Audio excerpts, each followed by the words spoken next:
本当？見えないでしょ？どこにいるのかな？見えないよ。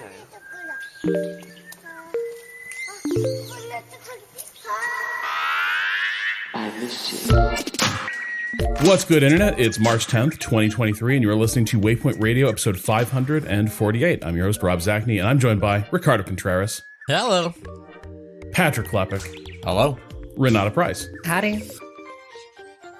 So, Ren, you've been playing, in your notes here, you've been tackling Wolong Fallen Dynasty, which I've seen described variously as, like, the Dark Souls of, Chinese legend. But I'm curious, like, to what degree is that comparison, like, kind of facile? It's one. The comparison point would be Sekiro, not Dark Souls. Point A. Point B, I feel like it's worth saying that, like, I think at this point, Team Ninja has earned it. Team Ninja has earned, like, the respect of being considered their own thing. Because, like, the kind of mechanical development and, like, experimentation that they do with, like, what FromSoft, for example, like, if FromSoft releases Dark Souls, then, Team Ninja a few years later releases Neo. The kind of work they do there is so good that it feels almost dismissive to be like, this is the blank of blank, because they are just, like, firing on all cylinders in a way that I think that, like, occasionally FromSoft even can't with their games. But yeah, Wolong Fallen Dynasty is a Three Kingdoms set Sekiro style action game that is absolutely tremendous. It has some of the most clever developments on, like, a previously established, like, mechanical rhythm that I've ever seen. It's extremely neat. So my problem with the Neo games was, hey, the Souls games already have enough weapons for me to sort through, but they feel fairly distinct, right? And that there's quote unquote loot, and you can influence the loot drop in Souls games, but it's all pretty manageable. Team Ninja. Koei Tecmo. This isn't Team Ninja, right? This is Koei Tech. Like, this is a different division, or is this Team Ninja? This is Team Ninja under Koei Tecmo. Okay. One of the big distinctive elements of the Neo games and also Wolong is, hey, loot! You're gonna get drops. You're gonna get drops on everything. You're gonna have armor that has a billion different stats, and that part of it, that put me off Neo almost immediately. I just didn't want to deal with that layer of customizability and just, like, trash, like, dealing with, like, I'm spending a lot of time in menus cleaning up trash just to figure out what I want to do with my build, even as much as I respected what was happening. Hey, how's Destiny going? Kind of spent an hour shooting a boss from underneath the stairs. Like, we can get to that later.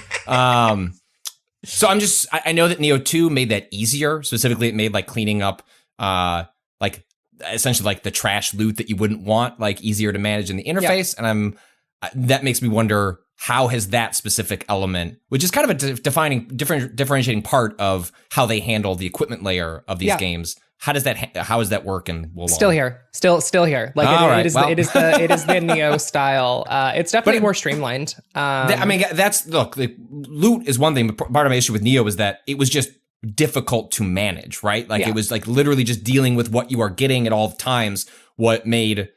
I just found it to be frustrating. And so the looping there is fine, but how exactly are you managing? How are you finding, how often are you dealing with, swapping out X armor, whatever, for X weapon thing as they are dropping in the world? Oh, I mean, like, I think that gear is important in Neo, like, certainly, and is important in Wolong, but also, like, I think that a part of these games' strengths is the fact that, like, builds, like capital B builds, do not truly start to matter until you're in, like, high level play. Up until, like, you are, like, doing the, like, end game content, you can kind of just put whatever on and you'll probably be fine, because, like, the games are so mechanically tight that, like, you're not gonna lose a gear check, you're not gonna lose a then fight. Why have the loot? Because at high level play, there is a lot of build diversity. So like for 80 hours, I just have this stuff that I just put on a half. I'm just curious, like what, like, are you truly just ignoring it? And it's like, yeah, I don't really care. Like I'm getting thousands of things in my interface. I'm just ignoring it until to the end game. I will say we are not dealing with thousands, right? Like I think that they have reduced the loot drop rate. That is the vibe that I'm getting. Also, everything is clearly marked with like 1 through 5 stars of rarity. And so you know what is trash, right? Like you don't have to do the cognitive process of being like, do I really want that? No, you don't. You don't want it. That's garbage. And like, I think that the loot aspects are some of the weaker parts of these games. But like I think that the loot aspects are really useful in highlighting the like systemic fiddliness of these games that I think even the Souls games lack, right? Like these games are like the combat systems are like infinitely more complex than even something like Elden Ring, which is like probably the most complex combat system that From has done. Neo on face value with like the most basic weapon is going to be more complex, and so is Wolong. And because of that, right, that means that 2 builds can have wildly different play styles that like are built around wildly different stats and trade-offs in a way that like you can do in Dark Souls, but not as totally, right? Like, no, I actually think there's a pretty narrow, like probably to someone who's new to the series, right? Like would say like, there's a lot going on here. But I think what you're getting at is actually like if you've played like many of us have, thousands of hours probably into these Souls games at this point. And then you like, even though I've done that, then I play a Neo or a Wolong and I'm like, holy shit. Like this is a layer of complexity and density in terms of what you can do that for me, in addition to the loot, is just like a step too far. And weirdly, I look back at the Souls games like, I kind of appreciate the sheer simplicity, which is a wild reduction of what is occurring in those games. Yeah. But relative to one another, I think that is part of what those games are going for is like, hey, like, you know what? There's like room for like a sicko mode version of these games. And I think this team is consistently, because the kinds of people I see who like are playing it, obviously it has like, this is the most popular one that this team has put out yet. Like the concurrents on Steam are the highest the studio's had, despite the PC version being like having a lot of issues at launch. It shows that like that the broadening appeal of the genre can bring in a lot of people. But I do think there is like a layer of sicko mode that is drawing in certain types of folks to these games specifically. Yes, like the sicko mode is an important part. I mean, like part of Neo as like a combat system is that like there are 3 stances in Neo. Every weapon has 3 different move sets with 3 different functions. I couldn't. How important is that though? Oh, in like Neo, like the basic information is pretty consistent, right? Your low attacks are going to do are fast and generally do like an okay amount of stamina damage. Your medium attacks are your standard medium attacks, right? They are slower, a little bit more like crowd control-y, and then your high attacks are like slow, hit really hard, and deal a lot of stamina damage for the most part, right? Each weapon can be like a little bit different. So for example, I forget the name of it. I think it might be, oh god, I can't remember the like actual term, but there's a glaive in Neo 2 that switches from a Bloodborne style saw cleaver to a traditional like long glaive to a scythe. And each one of those like transformations of the weapon. Stance specific? Yes. Oh, so it's almost like okay. So like the kind of like the way you're... Is the weapon transforming itself or is it just the way you are wielding it? Okay. So like it's a little bit of both. Like it's actually really cool. They're really cool weapons. That's the other thing is that like if Team Ninja is good at one thing, it is putting some sick ass shit in their video games. Are you kidding me? But that is blocking the right way and like being in the right stance to counter your opponent's stance is an important part of playing Neo. So like that does matter. In the case of Wolong is simpler than Neo in the same way that like simpler and more focused than Neo in the way that Sekiro is simpler and more focused than Dark Souls, but we're just beginning with a different base level of complexity and going down from there, right? And so for example, like one of the weapons, like there are no like really wacky weapons in here in terms of like weapon classes. You're not dealing with like a weird like transforming scythe, for example. Right now I'm using like 2 halberds, which are like hatchets. Like they're not like halberds like long halberds. They're like little like hand-sized halberds, like hatchets that are really cool. But the actual like progression from Sekiro to Wo Long is, I think, extremely clever. So like in Sekiro, that is a game built around the parry, right? You are always trying to deflect and parry attacks at the perfect timing to break your opponent's stamina. You have to. Like there is no, the game bends you towards the parry. Yes. Like it is not just, Dark Souls, a parry is optional. It can be part of your style. It can be part of your approach. You can roll out of the way. There are different ways if the parry window doesn't make sense to you. Or in Elden Ring, they make the parry an ability where it's weapon specific as opposed to a broad character feature. Sekiro, you have to like that's you will not progress without fundamentally engaging with the parry. But my understanding is Wo Long is not as hardened in that ask of the player. It's close. It gives you more tools. So for example, when you're doing stamina damage in Wo Long, right, there are 2 ways to do stamina damage: hitting an enemy with an attack or deflecting their attack. But spirit attacks use effectively damage your own stamina. So like you have your own like stance bar, and if that bar gets broken, you get like slowed down, you get like winded, and then the enemy can hit you, right? If you sacrifice some of your own stamina bar, you can use what are called spirit attacks. And spirit attacks don't just deal damage to your opponent's stamina. They deal damage to their stamina and also reduce the maximum length of their stamina bar. And so what you're doing is, the idea is like you're trying to hit them and charging up the amount of like damage you're going to do to their spirit gauge by like doing a bunch of basic attacks. And so the basic attacks, even if they're being deflected by the enemy, are charging up a meter in the bottom right that determines how much stamina damage you're going to do once you finally hit them with that spirit attack. And so you can end up building in such a way where you're either building around doing really strong spirit attacks, but not getting that much from your deflections. Or you could build around like getting deflections as like much as possible. And then instead of dealing like permanent spirit damage, you're just always trying to push them just that little bit further and further into the red to posture break them a different way, right?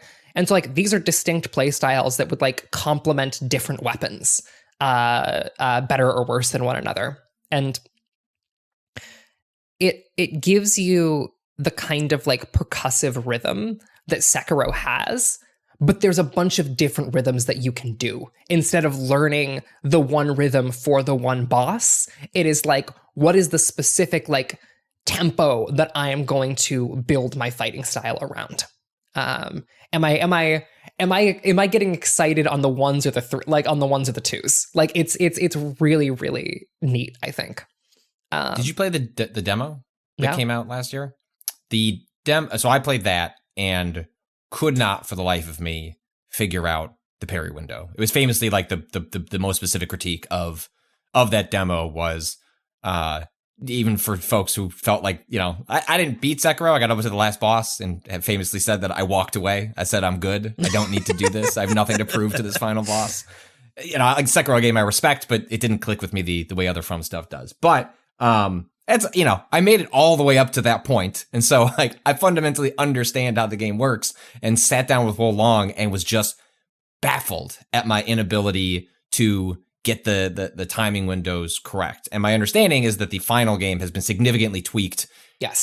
Almost to a point where I've heard they swung a little too far in the other direction where the parry window is maybe a little too wide. What is your impression of like that specific element, how it feels? Because I know you played when you were playing Wild Hearts, the umbrella weapon in that game, which heavily relies on a parry window. That was an instance in which, you seem to find that they didn't have the timing on that in a way that felt satisfying or appropriately difficult. So I'm kind of curious where this one falls in that spectrum of things. Well, the important thing to note about the umbrella in Wild Hearts is that it was also held back by the game's technical issues pretty extensively. which is that like if you're going to have a parry weapon with a really tight parry window, your game has to be running buttery smooth, which, I mean, given the state of this PC port, is occasionally also a problem for Wolong. But I would say that the parry window in Wolong is like significantly bigger than what is like there in Wild Hearts. I think it might be. I would agree that's probably like just a tinge too big. But I think it's better to go too big than not big enough in this case, especially because like deflections and like perfect parries in this game are not the guaranteed W that they are in Sekiro, right? Like they're not an attack. Like a parry in Sekiro is in many ways an attack. You know, it is a form of offense, even if it feels like a form of defense. It sounds like here that is not necessarily as binary as it is in Sekiro. Right. And like it also like depends on your build. So for example, like if you build heavy into so there are 5 stats, each based on like a different phase of ki. So it's fire, water, earth, wood, and metal are the 5 phases that you can dump your stats into instead of like a traditional strength, dexterity, intelligence system.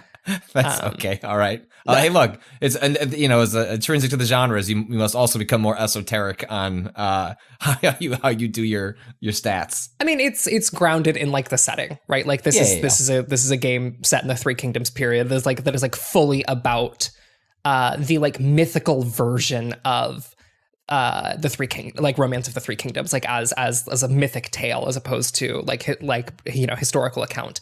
And so like I think it actually fits really well, and also like does a better job of making the stats more interesting, because I think that like, for example, fire, if you put points into fire, that means that your spirit attacks are going to deal more like posture damage. If you devote energy into stone, your deflections are what deal more posture damage. And then there's, of course, building up your own health bar. There is building up it's your health bar and your resistance to taking stamina damage. And then there is like your magic. Kind of. It's how much spirit your magic uses. So it's not how much damage your magic does that you're improving, it's how frequently you can use it without bursting your stamina bar and ending up. Spirit attacks are not magic? Those are separate? Those are separate, okay, yes. So spirit attacks are like special physical attacks, and then magic is a separate pillar. Okay. Yes, magic it's called wizardry, which I love.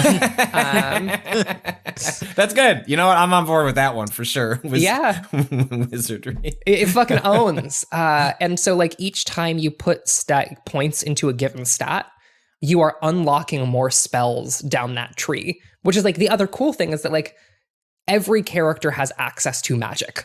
The question is, what kind of magic are you giving yourself access to and building into your kit? So for example, I'm building stone and fire, which is to say that like I'm building no health because I'm me and I'm stupid. And instead devoting everything to maximizing the amount of stamina damage I do both on offense and on defense. And so I'm just trying to like rush down these bosses like as quickly as possible, which by the way feels fucking great when you do it. Holy shit. Ugh, delicious. Because this game's got some really good animations. This game's got some really good, like, finisher animations for when you posture break someone. But because I'm building stone and fire, that also means I have access to these stone and fire spells. So, for example, like, I have access to a fireball. I have access to the ability to, like, turn my body to stone and, like, take a little bit less stamina damage when I get hit with something, for example. And so like each phase has its own like specific set of spells that I think kind of helps like disassemble or like lighten the binary between like a magic build and a like more traditional like, you know, close combat build. You are going to be doing both. Like you're always going to be unlocking magic, right? Yes. Like it is like magic is even in Elden Ring, which makes it easier than ever to have a form of magic across a range of builds, as opposed to like earlier games in the series where it's like, well, maybe at least invest enough to get a healing spell or something that you can just kind of carry around, or some sort of buff for an enchantment for your weapon. Sounds like here regardless of what path you're going down and the style of character that you're building, you're going to be unlocking spells and you'll be holding yourself back if you're not engaging with that system. Yes, exactly. And like it's real good. It's real good. It's really good. So one thing I was just curious about was because I wasn't clear to what degree was it like mythic and magical versus like historical, like queuing it closer to the Three Kingdoms, the Romance of the Three Kingdoms, which itself kind of blurs the line between magic and reality. But in terms of like how that translates to the world and like the gameplay loop, I am curious, like where you were sort of situated in this world. Is it opening where like at the familiar place a lot of these things do with like the yellow turbans? Yes. And like what does the structure of the game look like as you go around? So it begins with you as a pretty competent member of the militia who is currently under attack by the yellow turbans as they're just like decimating the village that you are in. And so you start the game, you do a little bit of fighting, and then you come into contact with the Taoist in black, who is this like wizened old man who takes your friend who kind of revived you and turns him into a big evil dragon, and then knocks you into the sea. And then when you wake up in a battlefield, and you know, you are exploring and like running around, and then you bump into, oh God, I'm forgetting who the first person you bump into is, but you bump into like members of like, you know, the Three Kingdoms narrative, right? So for example, right now I am accompanied by, I believe, Liu Bei and Zhang Fei are like who are fighting with me right now as like my two companions who are like following through the current level. And you can like call those characters in once you've befriended them. You get to like call them in whenever you want, which also like I think it's very cute. The game calls the relationships you have with them oath levels, and so like it's calling back to the Oath of the Peach Garden, and like it's really fun the way that like the dynamic that they have captured between like Zhang Fei, Liu Bei, and Guan Yu is like it's really good. I think they're like doing like a good job of characterization here, which like honestly has always kind of been not a strength, but like has been something that Team Ninja has like found itself being able to do, is like very quickly giving you characters who are like kind of charming and like kind of weirdos in a way that is like so distinct from the FromSoft mold of NPC design. I was going to ask. I didn't play enough of Neo to, or at least it's been so long since the only one I played for a chunk of time was the original Neo. I probably played like 10 hours or so. And then I think I read like a Polygon review that was like, yeah, I finished it about 90 hours. And I was like, okay, thanks. Good luck, Neo. See ya on the other side. But not enough to like really pin down what is the mode of storytelling. So it sounds like, I don't want to call normal is the wrong word, but like there's a kind of esoteric vibe to the way From it treats its like writes its characters, yes, displays its characters. Like, is this, I don't know, how would you characterize how Team Ninja goes about doing here, or even more broadly? I mean, like they do historical fiction. And like historical fantasy is the more accurate term I should be using here, because like that is also Neo, right? Neo is set in a very specific period of Japan's history and goes, what if in this period of Japan's history, there were demons that people were fighting as like in parallel to the like main conflict, right? Like there are two conflicts going on, and like these two factions are like interfacing with like demons in like very different ways, and the interplay between these two things. And because of that, you are like constantly bumping into historical figures throughout Neo and Wolong, all of whom are at their most like mythic, right? Are at their most like when you bump into Zhang Fei, for example, you help, I believe it's Guan Yu. Guan Yu is almost killed, and you like intercept the attack, and like Guan Yu falls off of his horse, and then Zhang Fei immediately starts attacking you and is like, I won't let you kill my brother. until eventually like someone intervenes and is like, bro, you have to fucking chill. I'm begging you. Like, it's not like that. She just saved me like 10 seconds ago. We do not have to be doing this. And like, these characters and these figures at their like biggest personalities. It has that like, you know, a dude is gonna do a big belly laugh and like pound his chest. If there's a big guy, he's gonna belly laugh and pound his chest, and like his eyes are gonna light up with like some kind of magic or something, right? It's working in that tonal space, which I find it really charming personally. I enjoy it a lot. I enjoy the melodrama really greatly. Well, speaking of space, like I'm curious if we're using on the spectrum between like a Dark Souls or an Elden Ring approach to like your relationship to the world and how you explore it. Where are we at? What does like the level, the world structure look like? Totally different. Neo has always been totally different in this regard. Neo has levels, like capital L levels that you load into and then fight through, and like have set enemy placements and like are very particularly structured.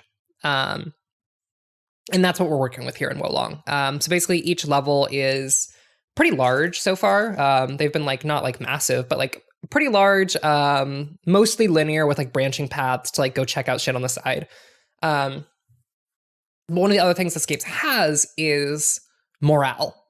To kind of like lean back into the fact that like you are in a war. Morale is something that is important. The morale of both you and your enemies.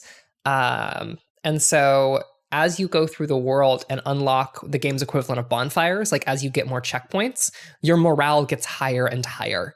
And as you like find little things throughout the level, you push that morale higher. And the difference between your morale and the enemy's morale helps determine how much damage they're going to do to you, in terms of spirit damage and traditional damage.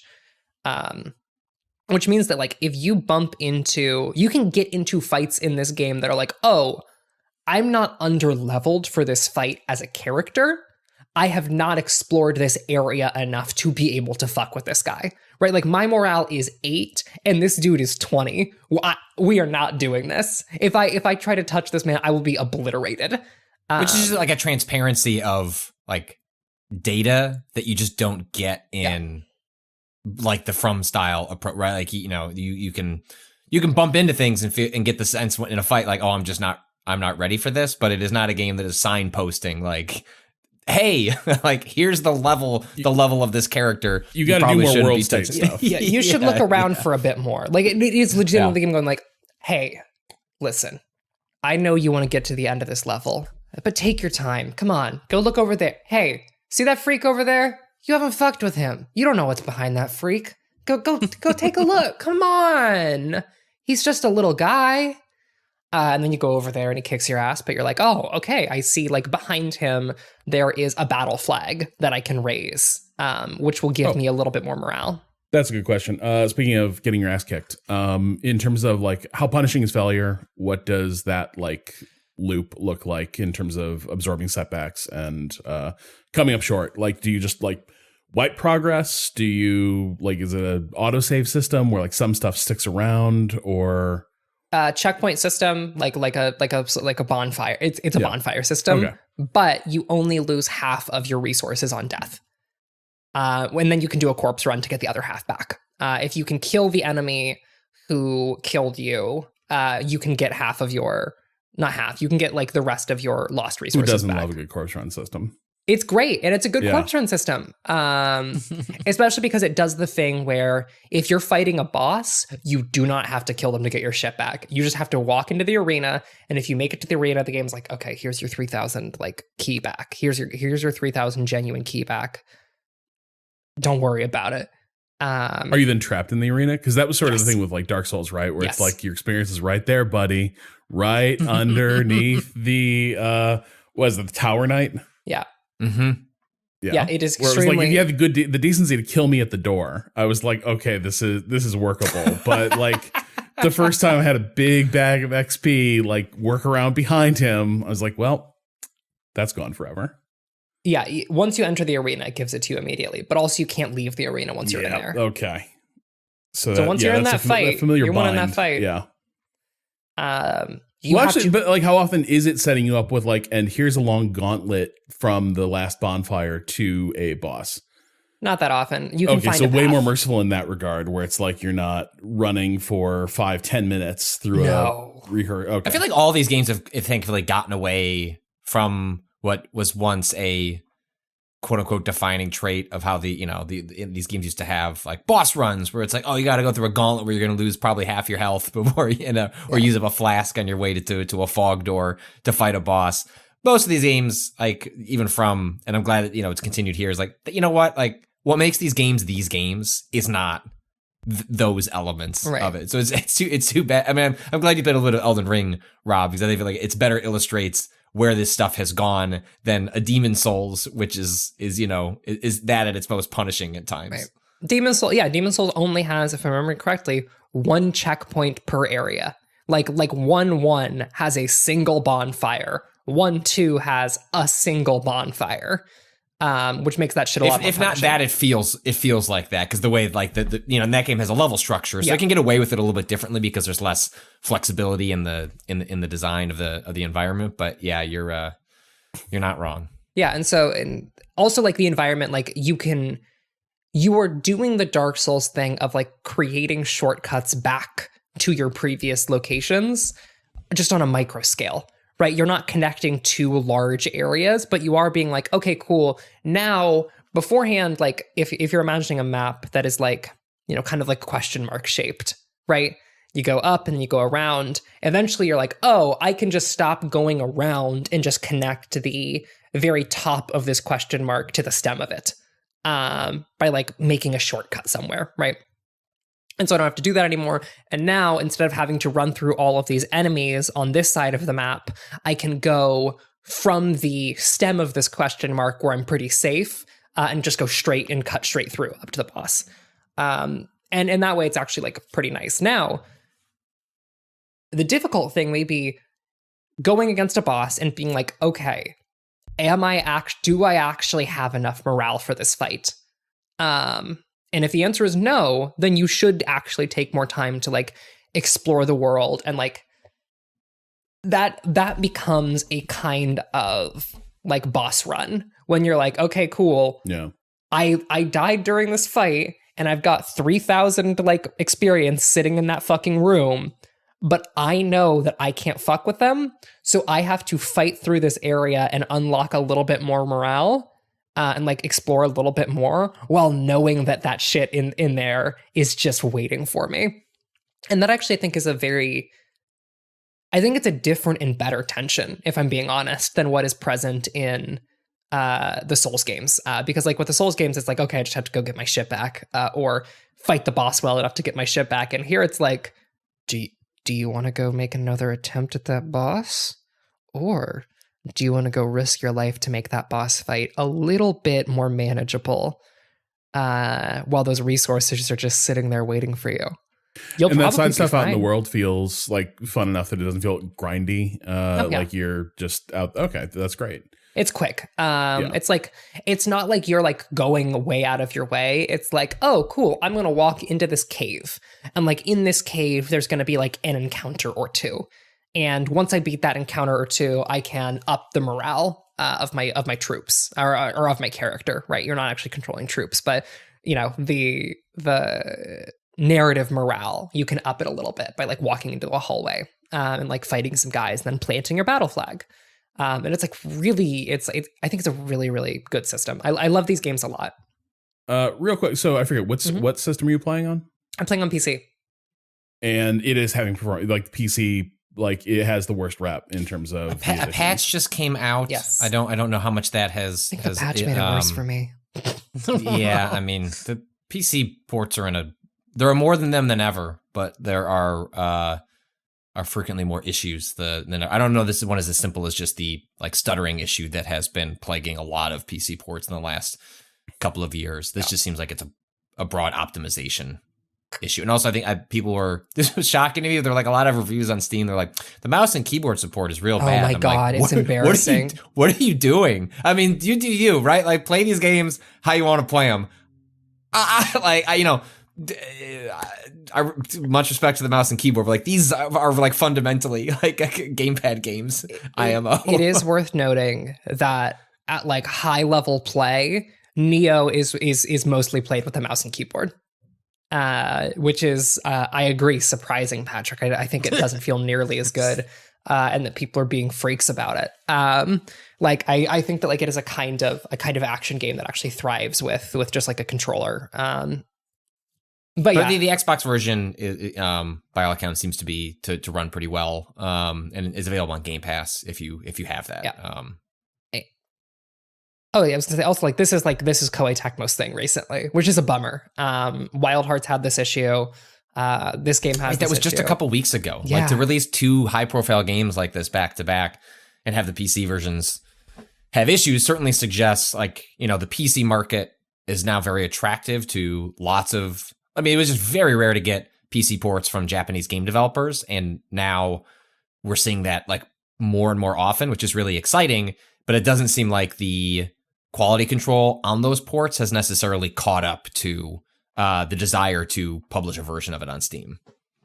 The other thing that I want to note here is that also like Wild Hearts, this game is like pretty progressive with its like gender shit. In terms of like you get to like customize character pronouns completely separately from like body type and voice. That was such a funny part of the demo was that like there was a character customization section, but like certain parts of it were turned off, and like one of them was the pronoun selection. It was like coming soon, and it was just that's not the phrasing they used, but it was something akin to that. It just like cracked me. I was like, hey, I'm so glad it's here. That's awesome. That's not necessarily something you'd expect. But then also for it to be like there, but then also like, sorry, like we're working on it was just incredible. I think We're working I know on why. some gender stuff. We're working through some things over here. I think I know why. And like why is really cool. Like it's different on a per language basis. This is true of this was true of Wild Hearts as well. There is no pronoun selection in the Japanese language. If you select like Japanese as your in-game language, there is no pronoun selection in Wild Hearts. And so like I assume that it had to have been like kind of a fucking nightmare to code, because you have to have like not only like you have to build like slightly different dialogue systems for different languages. And that is extremely, extremely neat to me. Let me read that. The function is not available. This function is not available in this version. No personal pronouns in this version, idiot. I will not refer to you.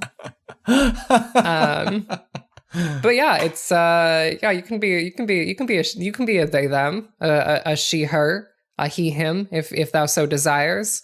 And I'm again, I find this stuff really fascinating. I'm like really curious how this was implemented across languages and by like the various localization teams. I think it's very neat. That sounds really cool. I do wonder how much also of just the dodgy quality of a lot of these releases right now. How much of it is also because they're straddling generations still, in terms of like console hardware, and so like you're juggling the most platforms in terms of what you're releasing for, right? Because like this did come out on like PS4 and Xbox One, right? I'm checking that right. Yes, it did.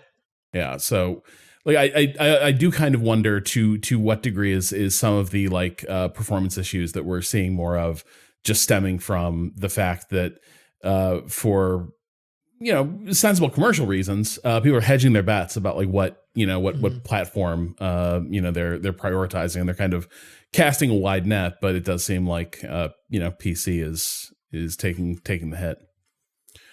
But that sounds really, really cool. Definitely want to hear more about this, and I am curious about that high level play. But that is Wolong Fallen Dynasty, and maybe your mileage may vary in terms of what version you choose. So do a little research on that and see what you can live with. Patrick, I wanted to touch base real quickly here before we go to break. You've been playing Dead Cells again, but kind of not Dead Cells. Yeah, I started goofing around with the Castlevania DLC that has come out for Dead Cells in the last week or so. I kicked off that interest while waiting for Rob to catch up to me in Dead Space during our extra long stream yesterday. Dead Cells, a very Castlevania inspired roguelike from a number of years back, was I'm pretty sure that was my game of the year when it came out in 1.0. It's just it feels so good to jump, to move, to attack. It was just an A+ action game. I've been away from it since, I beat it once, and there's been a ton of content added in the years after. It's actually a really fascinating story I wrote on Waypoint a couple of years back, where the team behind Dead Cells, the game was so successful, so not just successful, but like wildly successful, that the main team that built it at Motion Twin didn't want to just turn into a Dead Cells support studio. The team there, which is a co-op, wanted to make other things, and so a spin-off, which I think was headed up by like one of the marketing folks that worked within the studio, started a separate spin-off Dead Cells specific studio called Evil Empire, which I think was meant to be sort of a haha on like, we started a co-op and then we spun off a capitalist studio to expand upon Dead Cells. And they've been doing all these expansions ever since that have, from my understanding, been very well regarded, very well made, and that if you liked Dead Cells, there's been nothing but really good Dead Cells ever since. But for me, I kind of beat the game and then was like, I'm good. Like, this was tremendous, game of the year, but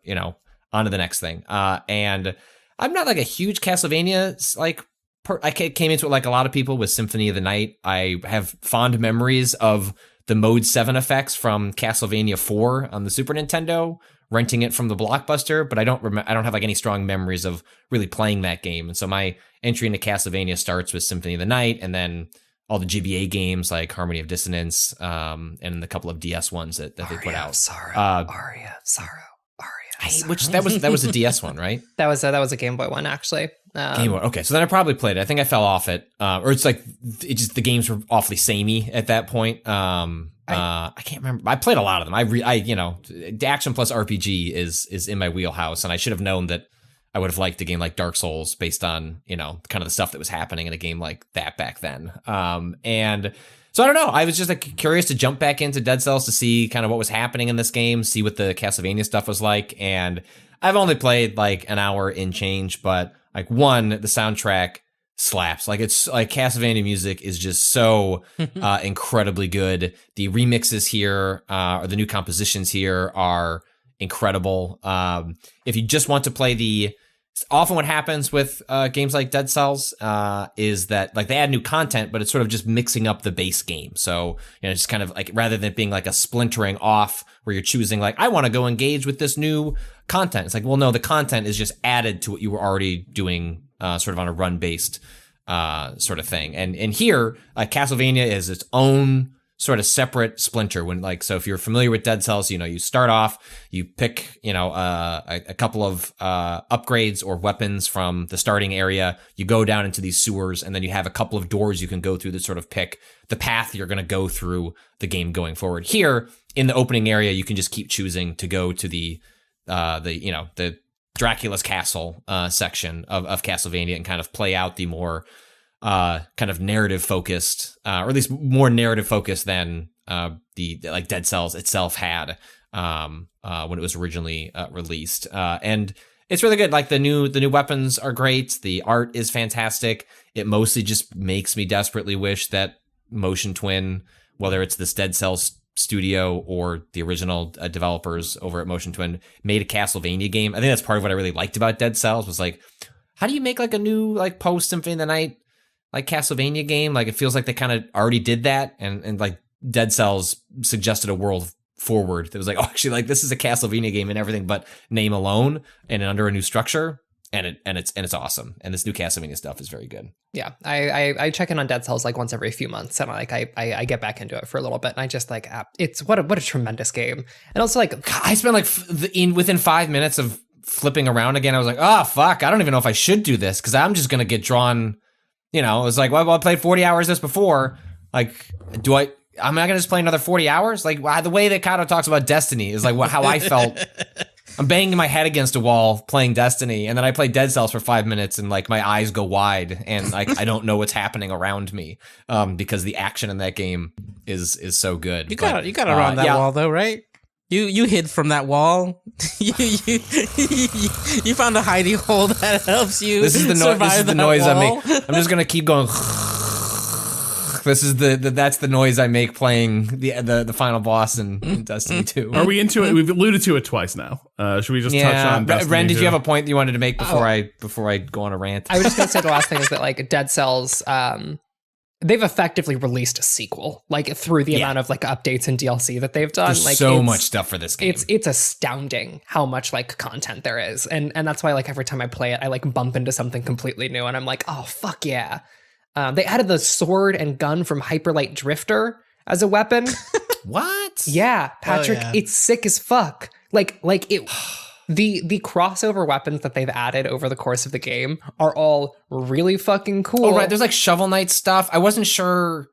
I'm sure I saw this in the years past, but like when you open the game, I don't know if it's like scanning the games I own in Steam or if this is just the stuff they've added, like the kind of indie crossovers they've done. They're like, there's a reference to Hollow Knight and Slay the Spire. So are those actual additions, or was it like a Metal Gear scanning my Steam account situation? No, it was those are actual additions. I think it's called the Best Friends update, if I'm remembering correct. Searching Best Friends update, Dead Cell. Can I actually get the shovel from Shovel Knight in this game? Yeah, I believe. Yeah, the shovel, and like it works like the shovel. It lets you attack downwards. Hell yeah. Oh, they're called the Everyone Is Here updates, because of course they are. Smash Bros, yeah. Yes, so the first one was Hollow Knight, Blasphemous, Hyperlight Drifter, Guacamelee, Skull, and Curse of the Dead Gods. Were the Blasphemous. Wow. That's one of my favorites from a couple years. Like, stop it, Dead Cells. What you doing to me? Everyone is here. I'm getting a little hot under the collar thinking about Blasphemous. What a great should game. I get back to Blasphemous? Did you not play it? I played a little bit of it, but I didn't finish it. Oh, I adored that game. I missed it when it came out and then looped back around to it when some DLC came out. And isn't it getting more actually? If I remember. They had one more major update sometime last year, and then they announced Blasphemous 2, which we haven't seen anything of, but I'm very excited to see what that team would do with another swing at it. So Destiny 2. Actually, you know what? Yeah, I'm gonna do the break. Charge up. Let's take a break. My super is charging. We will be back with Patrick's and Kato's feelings about Destiny 2. Back after this.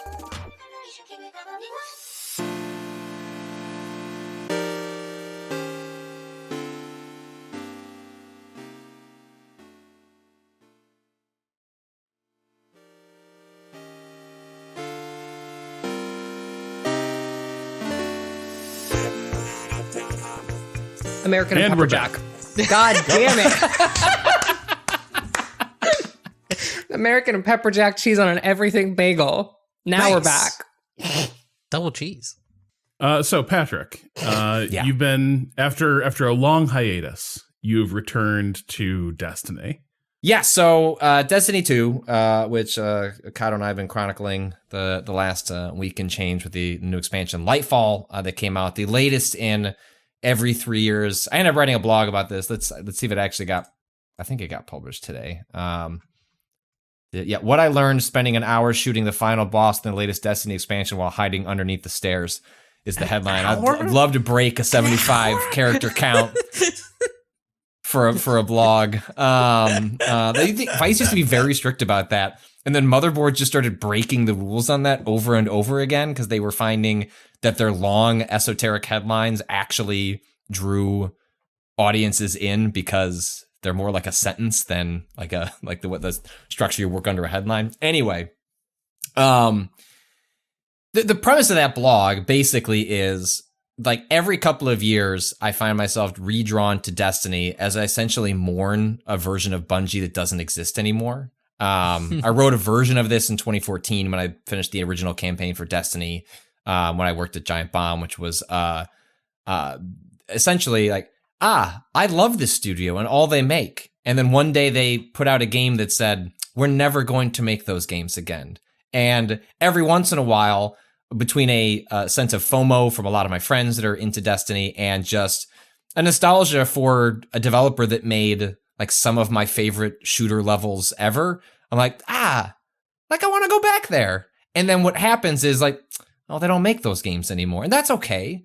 But then also it's not okay because it hurts me emotionally, personally. But it's just a reminder that like, what they're doing is just something fundamentally different. Michael Jordan, the gift that, and I took that personally. I did take that personally. Like, what?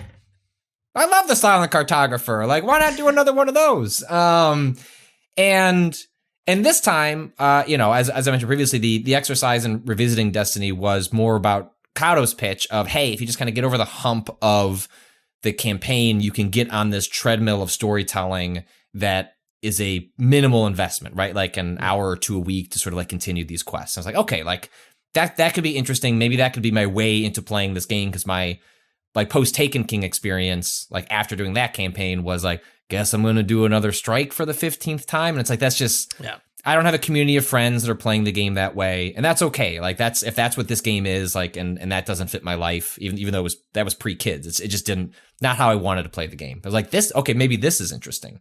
And we've talked about our kind of mixed thoughts on the campaign in Lightfall, which I think is, I tried to come into this with eyes wide open because like my criticisms are going to be different because they are sort of like, hey, you jumped into a game you haven't touched in 7 years. Like maybe don't start criticizing the storytelling.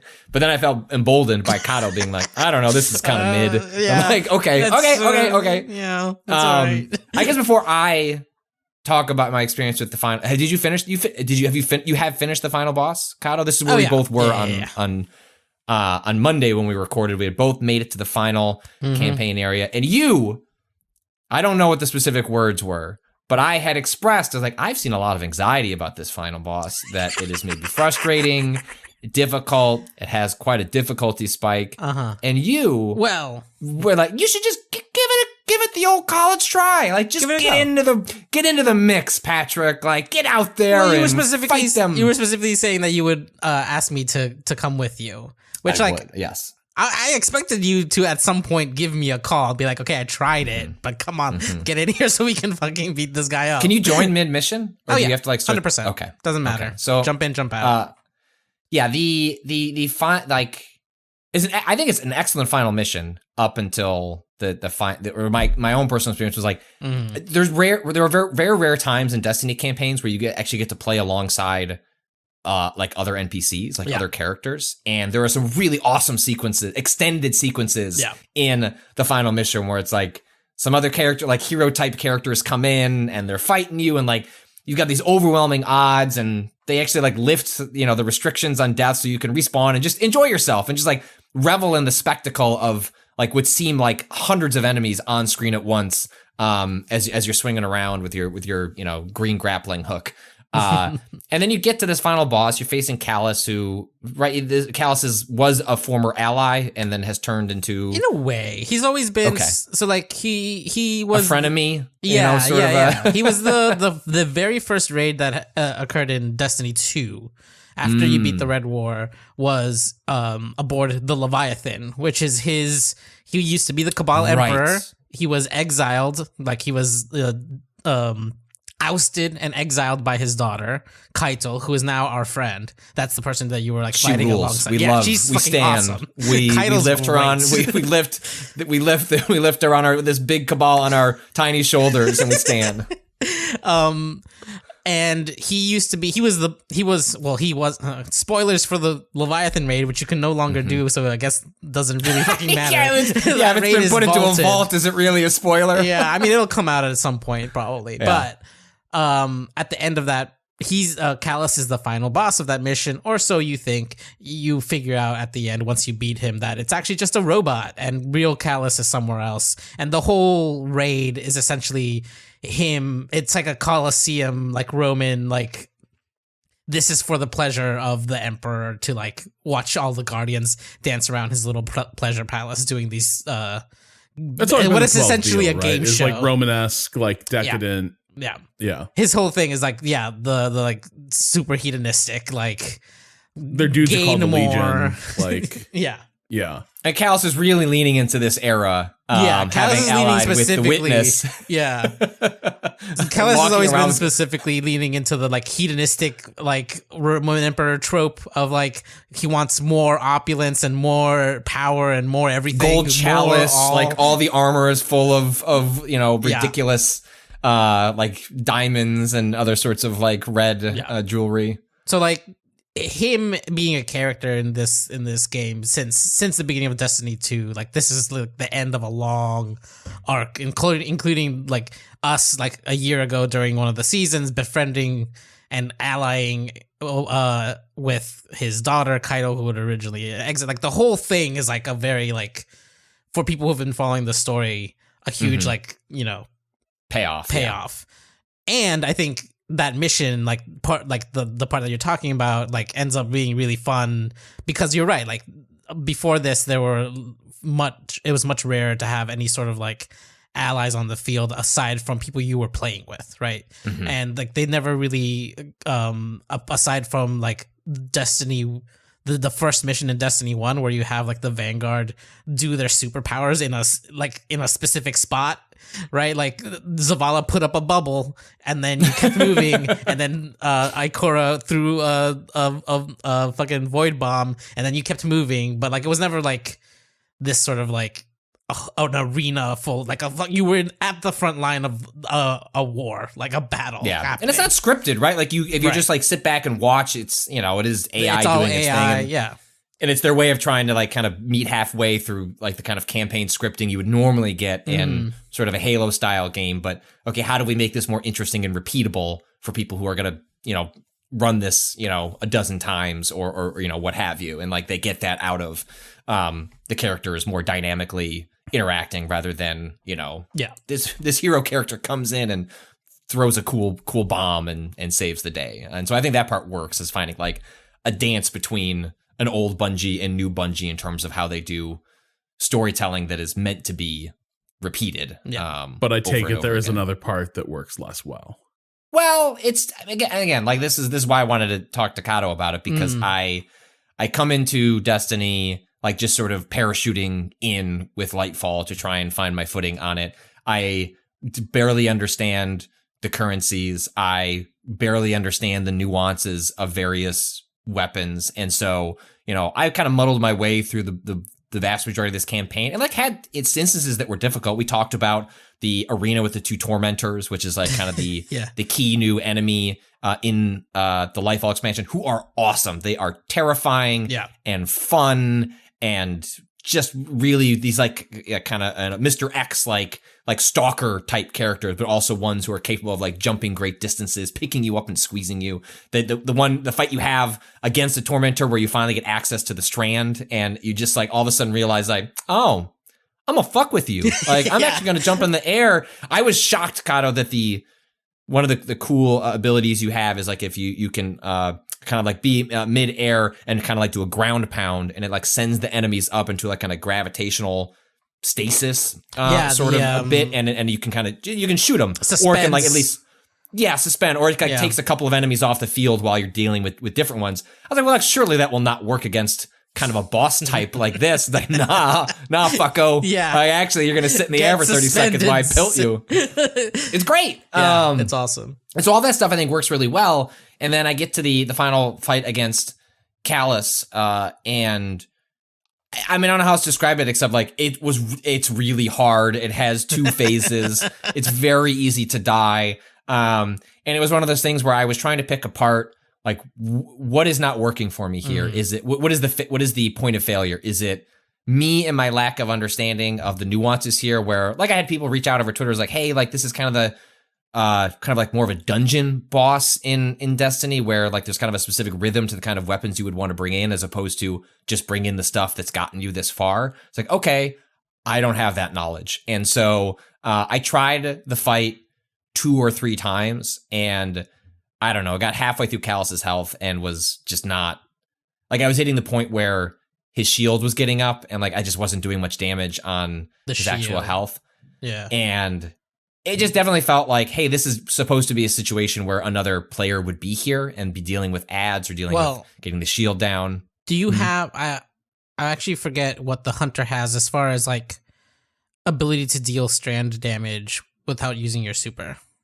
Like, do you have like a knife or something, or is it just a melee? Like, no, yeah, you can kind of like zipper onto. You can use the grapple to like pull yourself towards enemies, and then do like kind of an area effect, like so damage. that everyone gets that one if they're okay. There's a knife. Like there's grapple. a knife you throw that bounces between like a bunch of enemies. That one. Okay. And then there's like the circle. I guess it's circle on the PlayStation controller, but that's the one that like would activate either like the ground pound or would like a little black flip, basically, where you like the back dodge flip. things. You can like reload the weapon that you're actively using or something like that. So there's there's just like crowd control was difficult for me to like do any focus on the boss. Sorry, continue. This was essentially the person who mentioned that thing about the rhythm is like also specifically about like the rhythm of the encounter itself.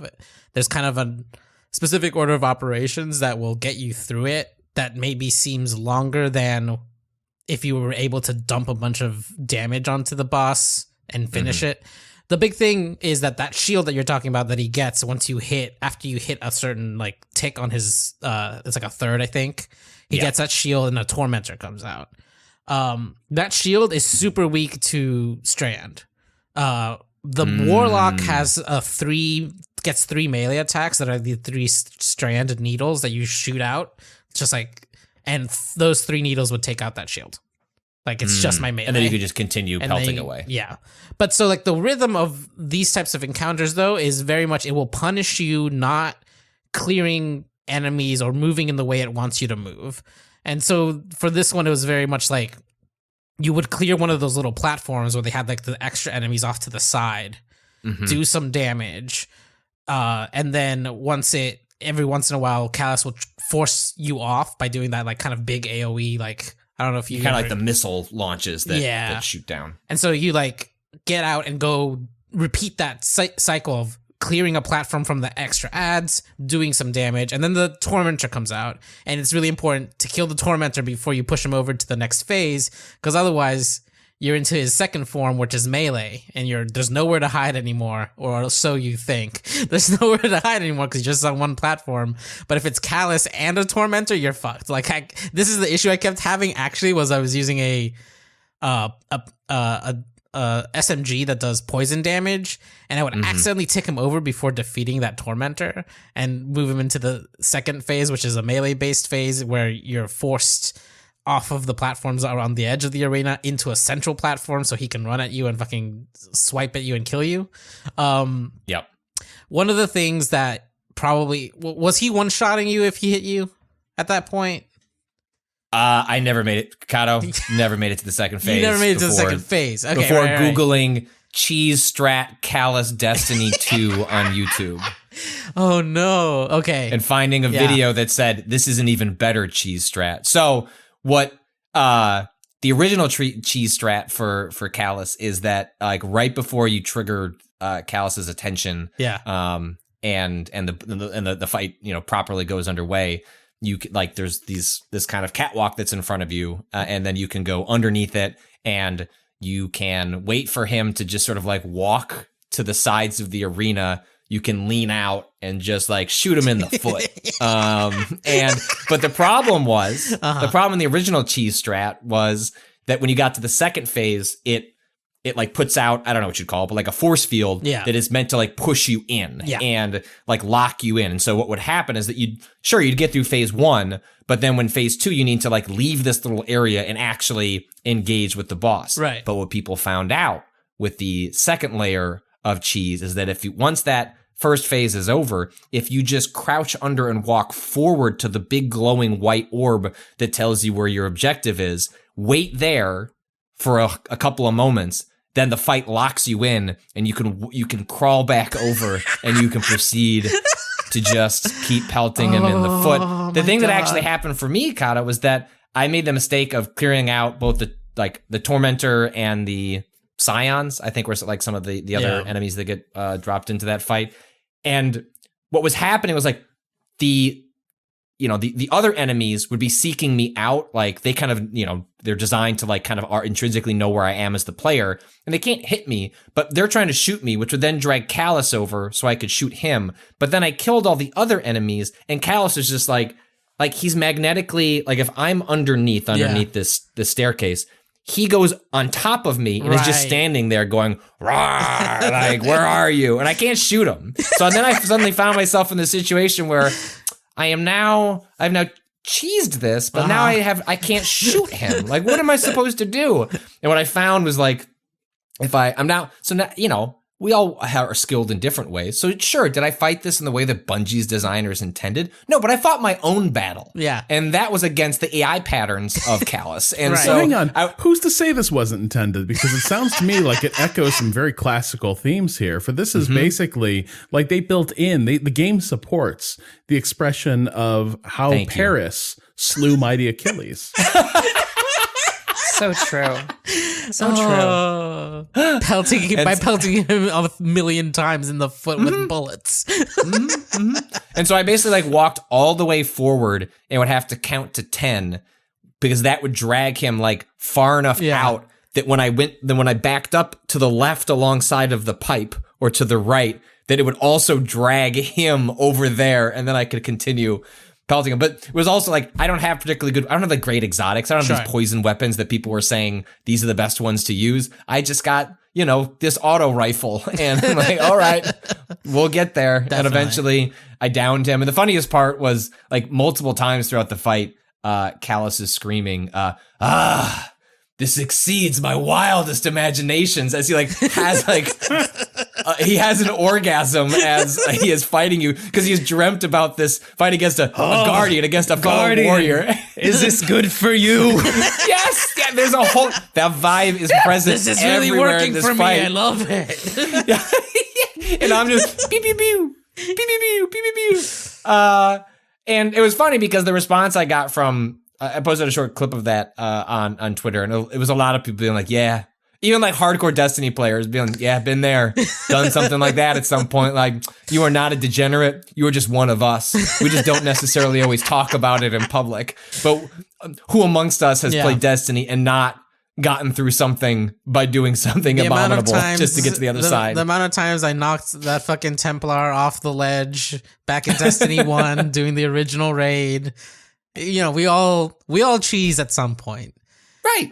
And again, I played, I love the Souls games. And like those games are like, there is designer intent, and then there is like, whoops-a-daisy. Like, this demon appears to have fallen off a bridge. Yeah. Like the one that does constantly in the, I forget which boss that is early in Dark Souls. But so that's where I kind of ended up. And now I'm doing some of the post campaign stuff and kind of trying to keep up with the quest stuff that you mentioned, Kato. But I don't know. What did you make of the final boss relative to the rest of the campaign? Like, did it actually seem like a difficulty spike, or is this in line with where Destiny is as a game at this point? I think it was a bit more of a difficulty spike, but not by much than Witch Queen specifically. Like, also had a pretty intensive dungeon style where like there was a certain order of operations that was going to get you through it, and if you diverted from that or you didn't figure that quite out, it was going to stymie your progress, right? Like, it was like, once you figure out that there is a flow and like there's a way to safely move through this space and like deal damage, and it's not like that you get into this mode of like dealing damage to bosses in Destiny where in certain types of activities it's like, just fucking blast them. Just like as quickly as fucking possible.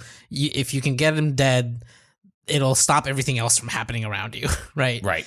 And like that is intended in some ways where like when you're lower level, you might have to deal with the mechanics, but once you hit a certain level, you can just fucking blast the boss and get through that content, usually in strikes and stuff. Or it's like, we want you to be able to have this, there's the original mechanics of the fight, and then you've done this a million times, you can just fucking ace the boss. This is not designed that way at all, right? Like there's those stops where like it's not that you can't keep damaging him, it's that the amount of ads and other mechanics that get added when he hits that 1/3 of having another tormentor on. It refreshes all the spawns on like the outer platforms and stuff when that happens. Like if you're not doing the loop, like you're just gonna get overwhelmed. Right. Even if you had the levels to continue damaging him. Right. And like that felt, for the most part, good. Like I enjoy that kind of like it's like this the you know, it's the good part of Bungie's design combat, where like the combat becomes a puzzle of like, okay, I have to figure out what like what are they asking? What the spawn? Yeah, exactly. What the spawn kind of like rotation is, like where are the safe spots? What spots look like they're safe but aren't actually, and all of that I think worked really well for me in the first half of this fight, and then the second half of this fight completely like I could not deal with melee, the melee arena. He hit really hard. Like he would kill in two swipes. And the point is obviously they've you know, we've been playing with Strand this whole campaign, and they have these set up like little sort anchor of points, like sections. Yeah, you know exactly. what I mean? Like it's actually kind of wild because that arena is like the highest skill check they do on. Do you understand the momentum? Do you know how to grapple? Because guess what? If you don't grapple right, you're just gonna fall into the fucking abyss. You're gonna die. And you don't have to. You don't have to pick up Strand, right? Like I was reading, like people, like somebody like I don't understand the grappling. I'm not good at it, and the game gives the option to not pick that up and do the fight without it. That seems like a challenge to do it, because like getting up the verticality seems intrinsic to the fight. But they give you the option to not pick it up if you don't want to do that. But yes, it is a high. I thought I had a good sense of that. It is stuff like that, like momentum, platforms, physics are at least one of the few things in video games where I would go, I'm good at that. And then like multiple times during that fight, I'm like, wow, I have just whipped myself into the abyss and time to start over. But yeah, like I think I really enjoyed the sort of like intended route of like swinging through the air, getting a like one of those big AoE hits on the groups on the platforms, picking up the little balls, the thread balls, which fun fucking dude. Next time you get in there, have you done the thing where you throw one of those and grapple to it? No, I remember seeing that little notification of how it works, like when that feature unlocked, but I've never done it. What does it do? Well, it's just like it gives you your grapple back immediately. It works it works like one of the stationary ones. So wait, so you pick to explain how it works for people is like the Strand, this new green subclass with the grappling hook. If you do, I don't know, like it's enough damage, or like there are certain times when you attack using it that it will produce an orb, right? Yeah. And so that orb can be shot and it will explode like it's like a grenade. It can be grappled to, or it can be picked up and tossed. And I guess what you were saying is you can pick it up, toss it, and then grapple to it, and then get your grapple back. You just fly through the air. If you like, you know, if you're throwing it high enough, you're just like following the arc of this ball, which is very fun. And also, you can use it to get certain like in further places because it gives you your grapple back. So once the ball hits, you can still, you know, grapple to somewhere else if you're kind of. That's funny. Going into a hole or something. I did not. That makes sense. I'm glad that is like a layer to the mechanics, but it's really fun. Because you could just whip that shit in the air. Yeah, you can throw that shit far, and it's great. But anyways, that first half of the arena was great. Then the second half, I just felt like the motherfucker's moving too fast. Like I can get a few shots off, but I feel like I stay 1 second too, like half a second too late, and he's on my ass, and I try to grapple away, and I can get away, like 60% of the time. The other 60% of the time, he takes a follow up swing, and I'm dead. I ended up asking people like what they did, in my clan, and one person specifically mentioned using an exotic called Wither Horde, which is a grenade launcher that you can put in your primary slot that its damage was just enough to trigger a stagger. Which in Destiny, this is kind of a big thing, especially on bosses and harder enemies, is if you deal enough damage within a certain window of time, they will do this stagger animation, which frees you up to continue to attack and like stops them from, hitting you. And in this case, because he's a melee character, like pauses him in his spot long enough for me to finish doing like my damage and swing away. Right. And then I felt like I was doing the intended strat of like turn, fire, put some damage on him at the last second, swing away, find another spot to shoot from, and like do that loop again. But it could only happen if I could get the stagger off, and the only way I could get the stagger off was that I could find to consistently get that stagger off was to have this one exotic specifically. And it feels just like the slightest bit overtuned from being like a really fun and neat encounter that you're using the strand grapple all the time in to this thing that people are more likely to just want to cheese, to find that little hidey hole under the stairs and just fucking pelt him in the foot because it's just a little too much health in the wrong place, a little too much like speed on the melee form of him, like just the slightest bit down tuning on some of these things, and it's like a really good encounter, I think. So apologies if you already covered this a bit in the previous show, but I did want to ask you specifically, Kato, like it does feel like the reception for this expansion has been a bit divisive or a bit maybe muted. And I'm curious, like I'm always kind of curious about these things because in some ways, I feel like a lot of times the discussion comes back to like there's a lot of people who come back to Destiny around these events. Mm-hmm. And so there's a lot of high stakes involved in like, how good is this expansion? And frequently the people sort of talking about how good is this expansion are people who've been away from the game for a little while. And a lot of things get sort of shot through the filter of how is this for returning players? Like, what is this doing to sort of get people to re-engage with Destiny who've maybe been away for a while? So I am curious, like from your standpoint, like, how has this discourse played out and how has it been received by people who've been a little more like continuously engaged? As far as I've seen and like partially like my feelings on it are that it's narratively kind of disjointed and like everybody feels that way. And it's not even just a like, you're a new player, so you don't know what these nouns are. They're introducing a lot of nouns that they aren't explaining very well, that they aren't spending enough time with characters that get kind of big dramatic moments that you're like, who, that guy? Oh, we're sad now. Okay, we're sad now because that guy. Okay. And like, it's just like, it felt like a lot of this has been, they like didn't have enough time really, I feel like, to do the amount of story threads that they were trying to pull on. Witch Queen is a very focused campaign. There's the one kind of central character of Savathun that you are specifically going after, and like there's like little minions that get tossed in there, but narratively it is extremely focused on her and how she was able to get the light, like how she stole the light from the Traveler or whatever. And it made for a campaign that you can do in like 10 missions, right? Like these campaigns aren't super long. They're like probably 8 hours long.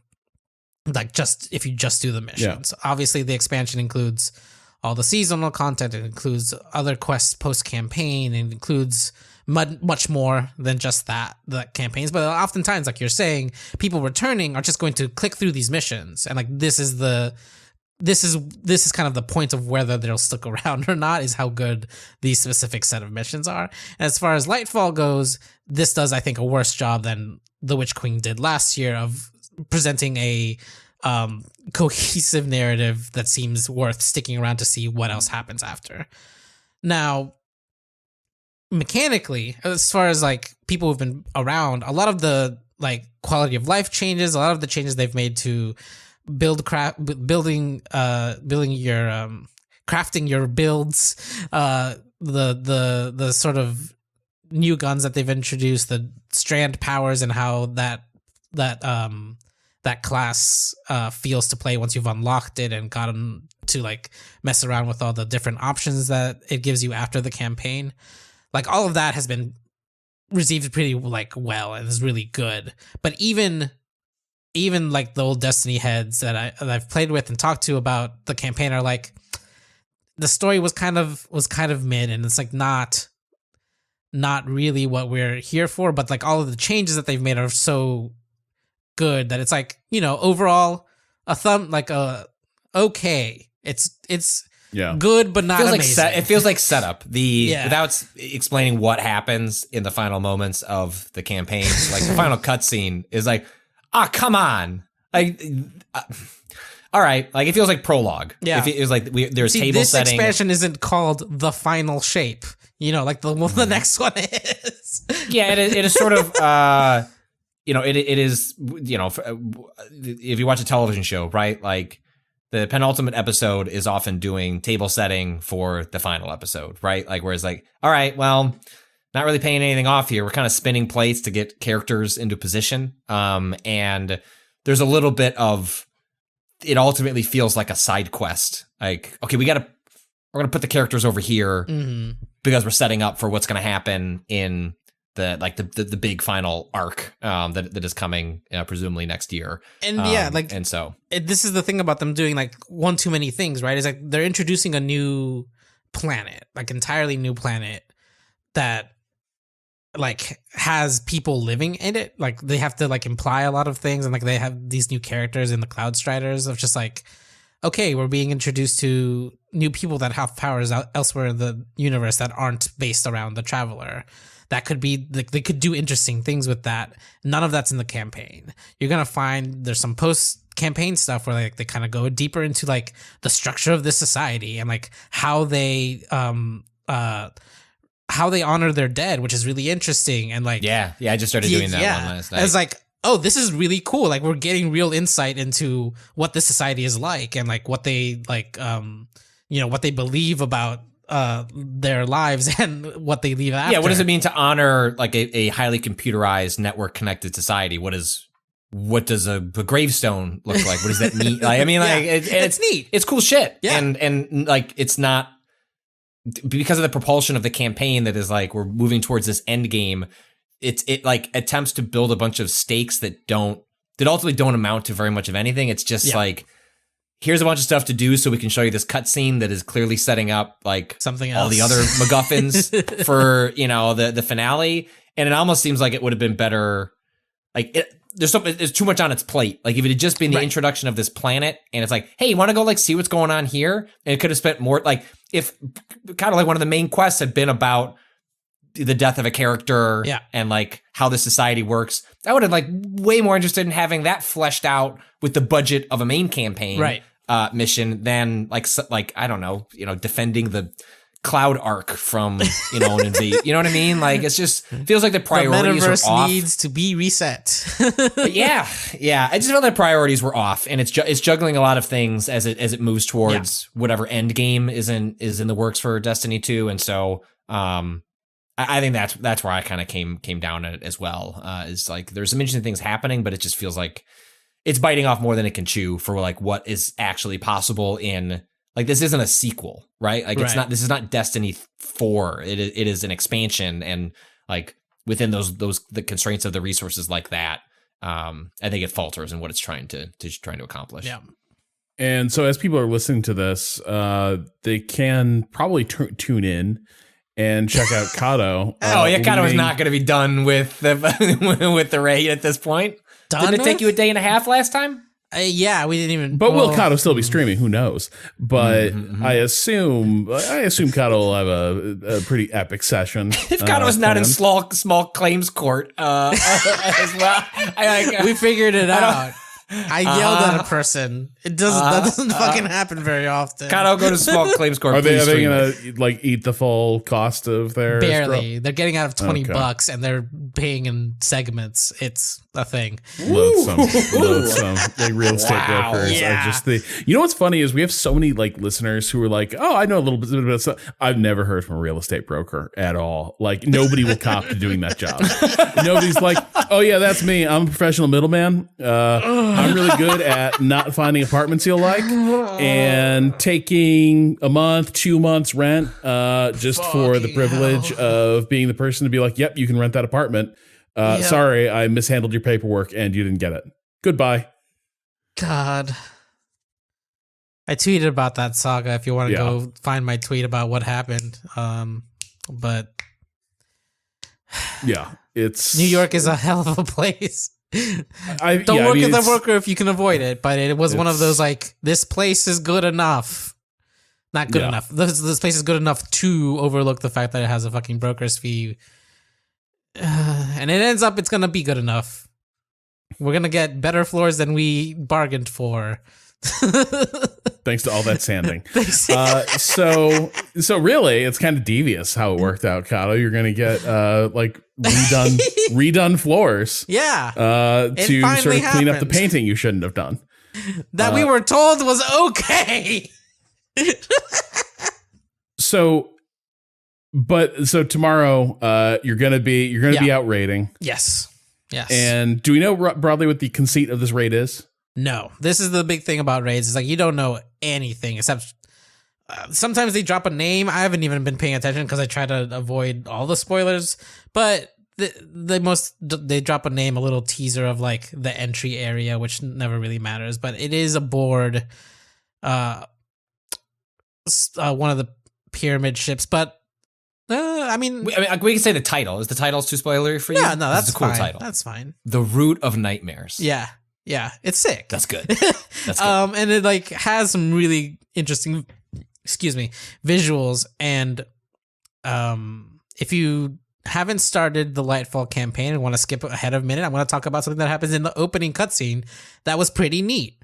In the opening cutscene for Lightfall, we see the Traveler like do an attack, like actively fight something else, and it does this giant like life laser beam against one of the pyramid ships. Damn, I was hoping it would fight like Rover from The Prisoner, which would have been infinitely funnier.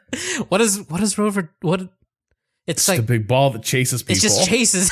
Yeah, it's like a half deflated balloon that just starts chasing people. Everyone's like, holy, like act like this is the scariest thing you've ever seen because it's like post-war BBC and like we don't have the budget for that kind of thing. So just, like it's if it touches you, you're gonna die. Run away. Latex balloon it is. Ooh. No, he does this like big laser that when it hits the pyramid ship starts growing trees. Like it starts doing the thing that it's done on various of the other planets in the solar system where it kind of like has terraformed places, and that's why humanity was able to expand to places like Venus and Mars and all that. So now you going aboard that pyramid ship that it has? We're going aboard the pyramid I hope it's gnarly ship. As hell in there. Yeah, it looks like gnarly. Like we hit this place with a Genesis torpedo and like sorry to all the people who lived here, but it's kind of a messy garden now. Yeah. So it looks really interesting. I'm very excited to see what fucking horrors they've dreamt up for us this time. All right. Well, you can check out Kato coming to grips with those horrors and setting a record raid time on twitch.tv/waypoint. Real quick. A personal record, right? Like, just beating it is the beginning of one's personal record. Yeah. Setting a personal best. So just real quick, just to hit some quick news here before we go. Paradox announced a bunch of new games that sort of hit across a few different interest areas. I think, certainly thing a couple people messaged me about is that we finally know what Harebrained Schemes next game is. It is the Lamplighters League, which is a like squad tactics RPG, but with like a hearty dose of The Mummy and Indiana Jones sort of pulp thrown in. Aesthetic, it seems. It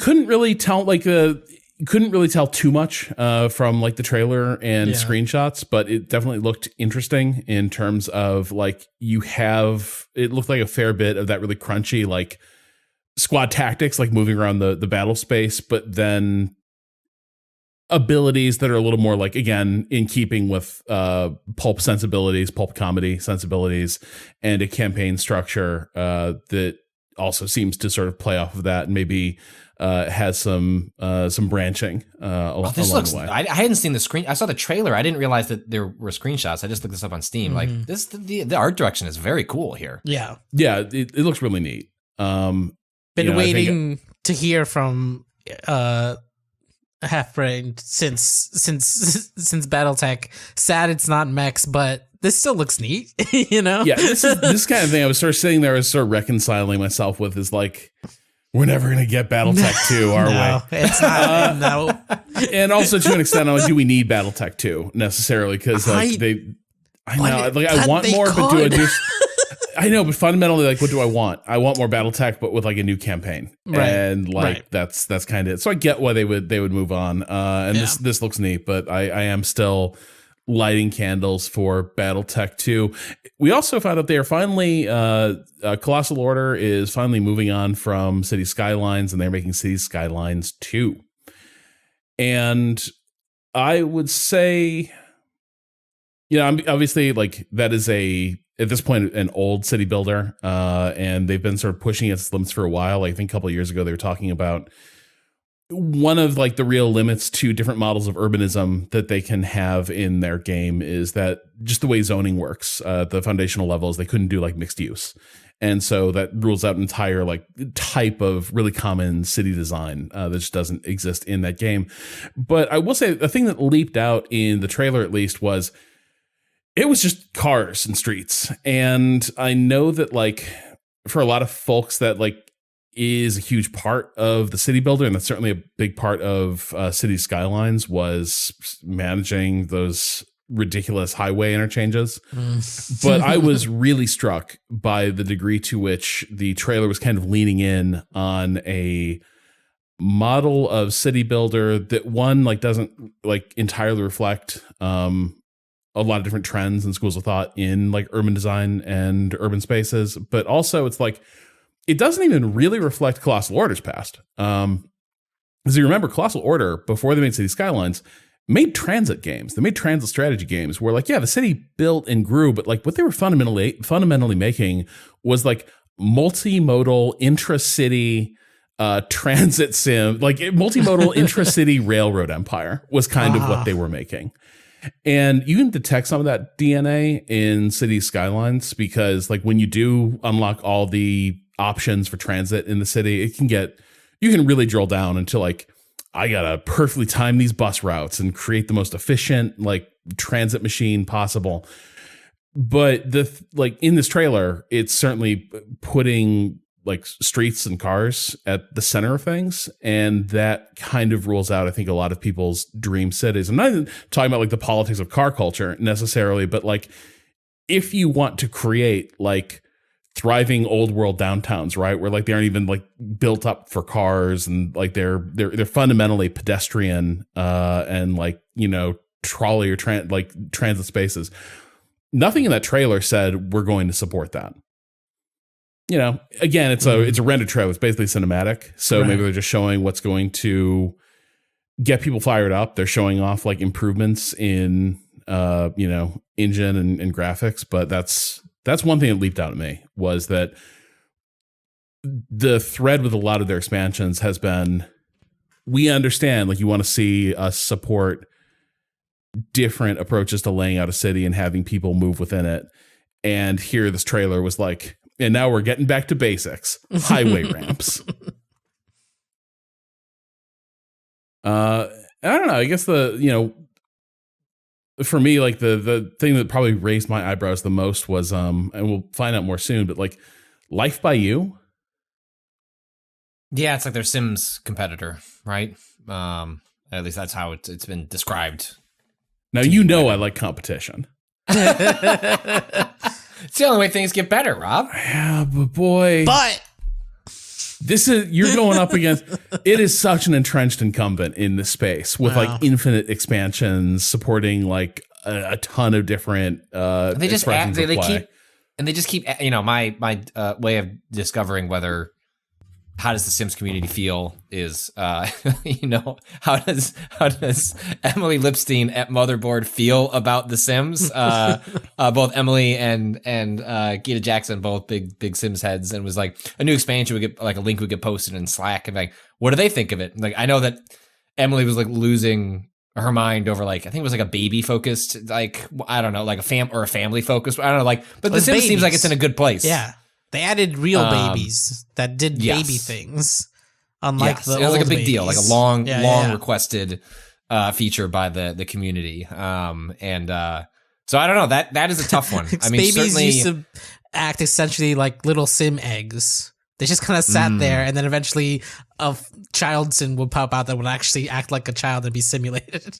But now, gotta tell you, that's not how it works in real life. We're not simming anything there, the Sims. So you're getting closer to what's going on. Because the question is the Sims a genre, or is it a game that exists on it? You know what I mean? Like sometimes games exist. You know, we just talked about Wolong, right? Like Souls-likes felt like, oh, these are games from makes, but it turns out, they kind of invented a space that other studios can play in and experiment. Like, is The Sims that? Or is The Sims The Sims, and what's the point?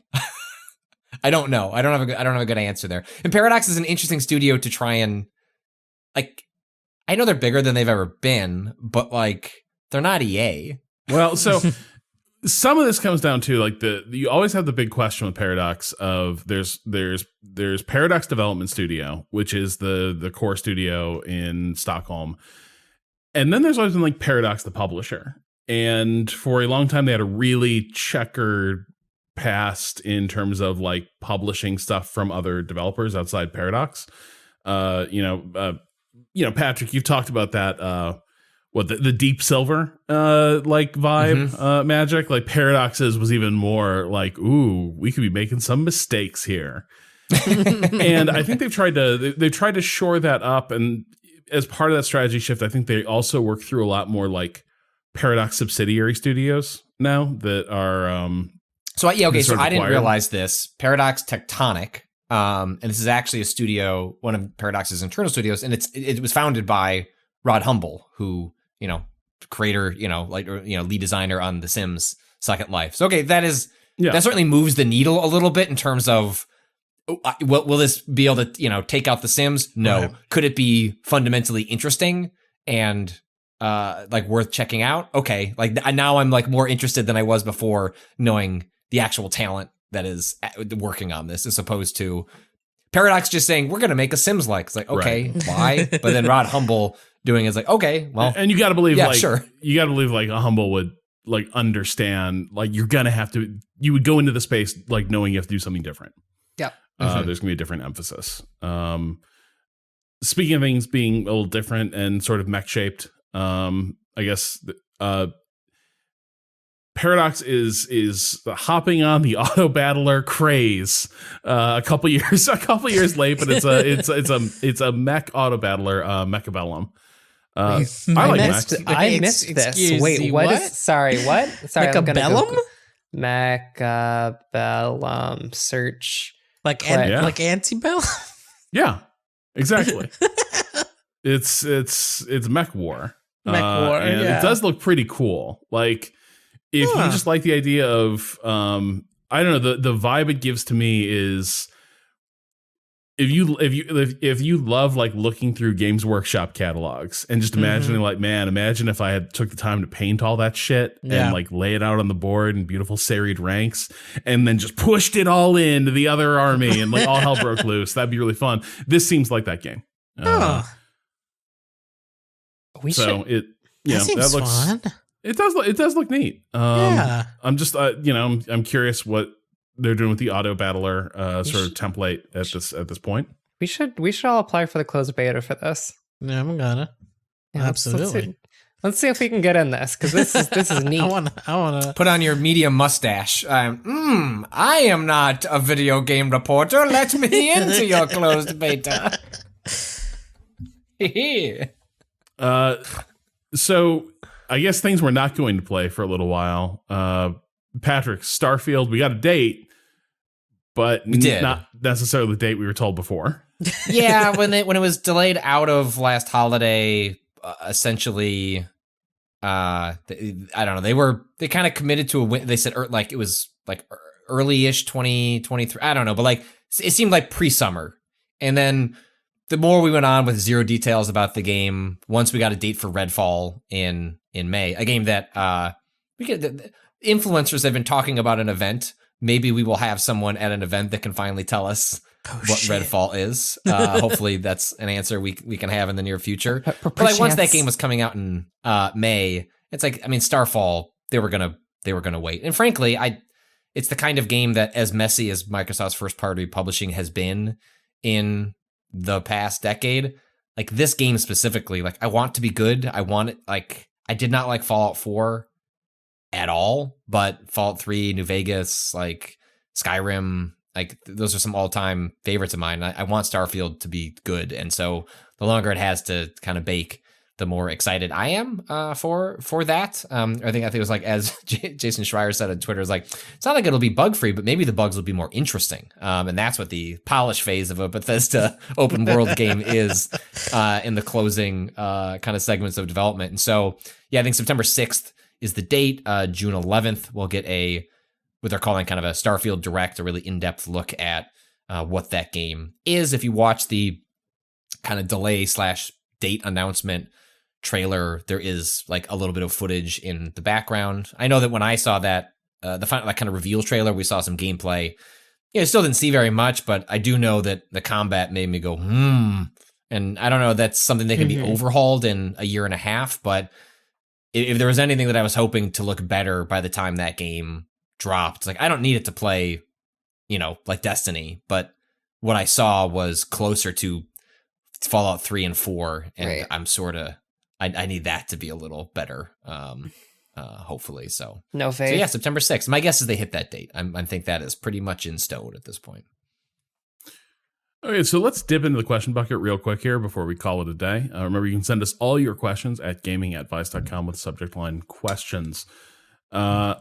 Let's see, I think, Patrick, this is one left over that you didn't get to on the previous show. Greetings from Brazil, Waypointers. After last week's question about stream viewing habits, I became curious about a similar topic with long stream segments like Daddy's Day Off and the Waypoints 101, where the team plays the same game over weeks, sometimes months. How do y'all deal with being burned out on a specific game that you need to finish for stream? Thanks for all of the years of amazing content, and always FCGH, Talo, he, him. So I think, I've done this a bit less than you have, Patrick, but like my feeling is in some ways it's actually easier. Like the stream kind of is the cure to the burnout. That it's like, it's way easier to sort of have the sociability of a stream sort of see you through the end of a game that could otherwise be a bit of a grind or a slog than it is to sort of be dealing with that yourself. So in some ways, like, yes, streaming can be tiring, and like doing a lot of streams can be tiring, but I think like that's more the fatigue of performance, but it is different than the sort of like waning of interest or the struggle to maintain interest that can crop up with the tail end of a longer game. Yeah, I mean, I think we saw that like kind of in real time with the Dead Space stream, which we pitched as like, hey, I think maybe this segment is kind of gotten to the end, it was a fun gimmick. And then like as we rolled on to, hour 6 and we're back in, finally baby. Closing down, we're like, I think we're doing this again. I think we're going to beat this game.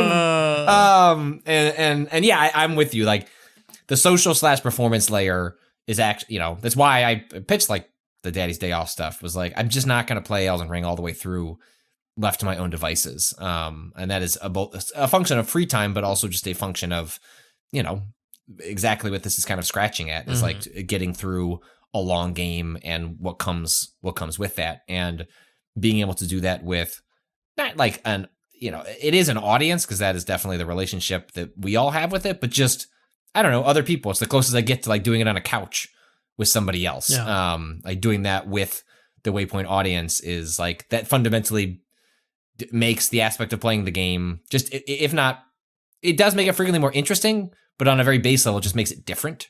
And that often helps me, kind of continue forth into a game. And we don't do a ton of let's play equivalent, so sometimes this doesn't always come up in the same way. Like Daddy's Day Off is kind of specific in that regard, where I'm trying to play and finish a game on stream. But I mean, like, there's a way of broadening this, which is, you know, when we do long streams, like Ren, I'm curious, you doing this job is the first time that you would be, you know, like doing like multi-day like streams where like you're joining us on the couch and like having to quote unquote be on for, you know, 8, 10, sometimes 12 hours at a time. Like how have you personally managed that kind of like performance load over the course of a stream? I mean, I think it's a lot. The one thing I'll note is that like I have sleep attacks, and like so I kind of have a built-in energy limit for like I have a hard cap on how much energy I can spend before I have a sleep attack and have to like go lay down for like 10 or 15 minutes, which usually happens when we're doing lunch. I think like pretty much every single stream we've done since the beginning, every time we go to lunch, I like lay down for like 10 or 15 minutes because I just like I can't keep going. But I mean, there is a like a momentum to it, you know. Like once we're in it, and we're in it, I'm good to go for like you know, a pretty significant period of time, especially when we're in person. That makes it a lot easier because like I can bounce off of people, or if I'm having a sleep attack, I can be like, okay, cool, I can trust that like Rob, Natalie, and Patrick are going to be able to carry for like 5 minutes if I'm like a little bit dazed for a second there. But in terms of just like overall energy load, I mean, like I will say that like this job has been in so many ways like a really major adjustment when it comes to like performance and like energy levels, kind of across the board. Because I have been on before, right? Like back in when I was at Fanbyte, right? I did stream there, I did podcast there, but the consistency is something totally different, and like has been a really long adjustment period that honestly I'm still figuring out, along with like so many other aspects of my performance, which has been like one of the more like interesting and like occasionally difficult parts of this job has been like figuring out what my performance actually looks like while doing it, right? And like trying to build this on the fly, as opposed to like coming here with like a pretty fully formed like public performance ready. Kato, you're someone that is always behind the boards producing. I assume you like producing, but also as someone from the outside looking in, it's a lot of time where you're like sitting behind a desk, like watching other things happen, like during these like long streams where what are you actively doing? Like during, I don't know, like a 6, 7, 8 hour stream where like everything's kind of working well. Yeah. Just like the stream is happening. How do you manage your own sort of like personal time and, you know, what you're doing during those periods? You know, a lot of thinking about what is coming next, honestly. It's just like, this is what the setup is going to be. Let me double check that I haven't forgotten something in the setup and this transition will go smoothly.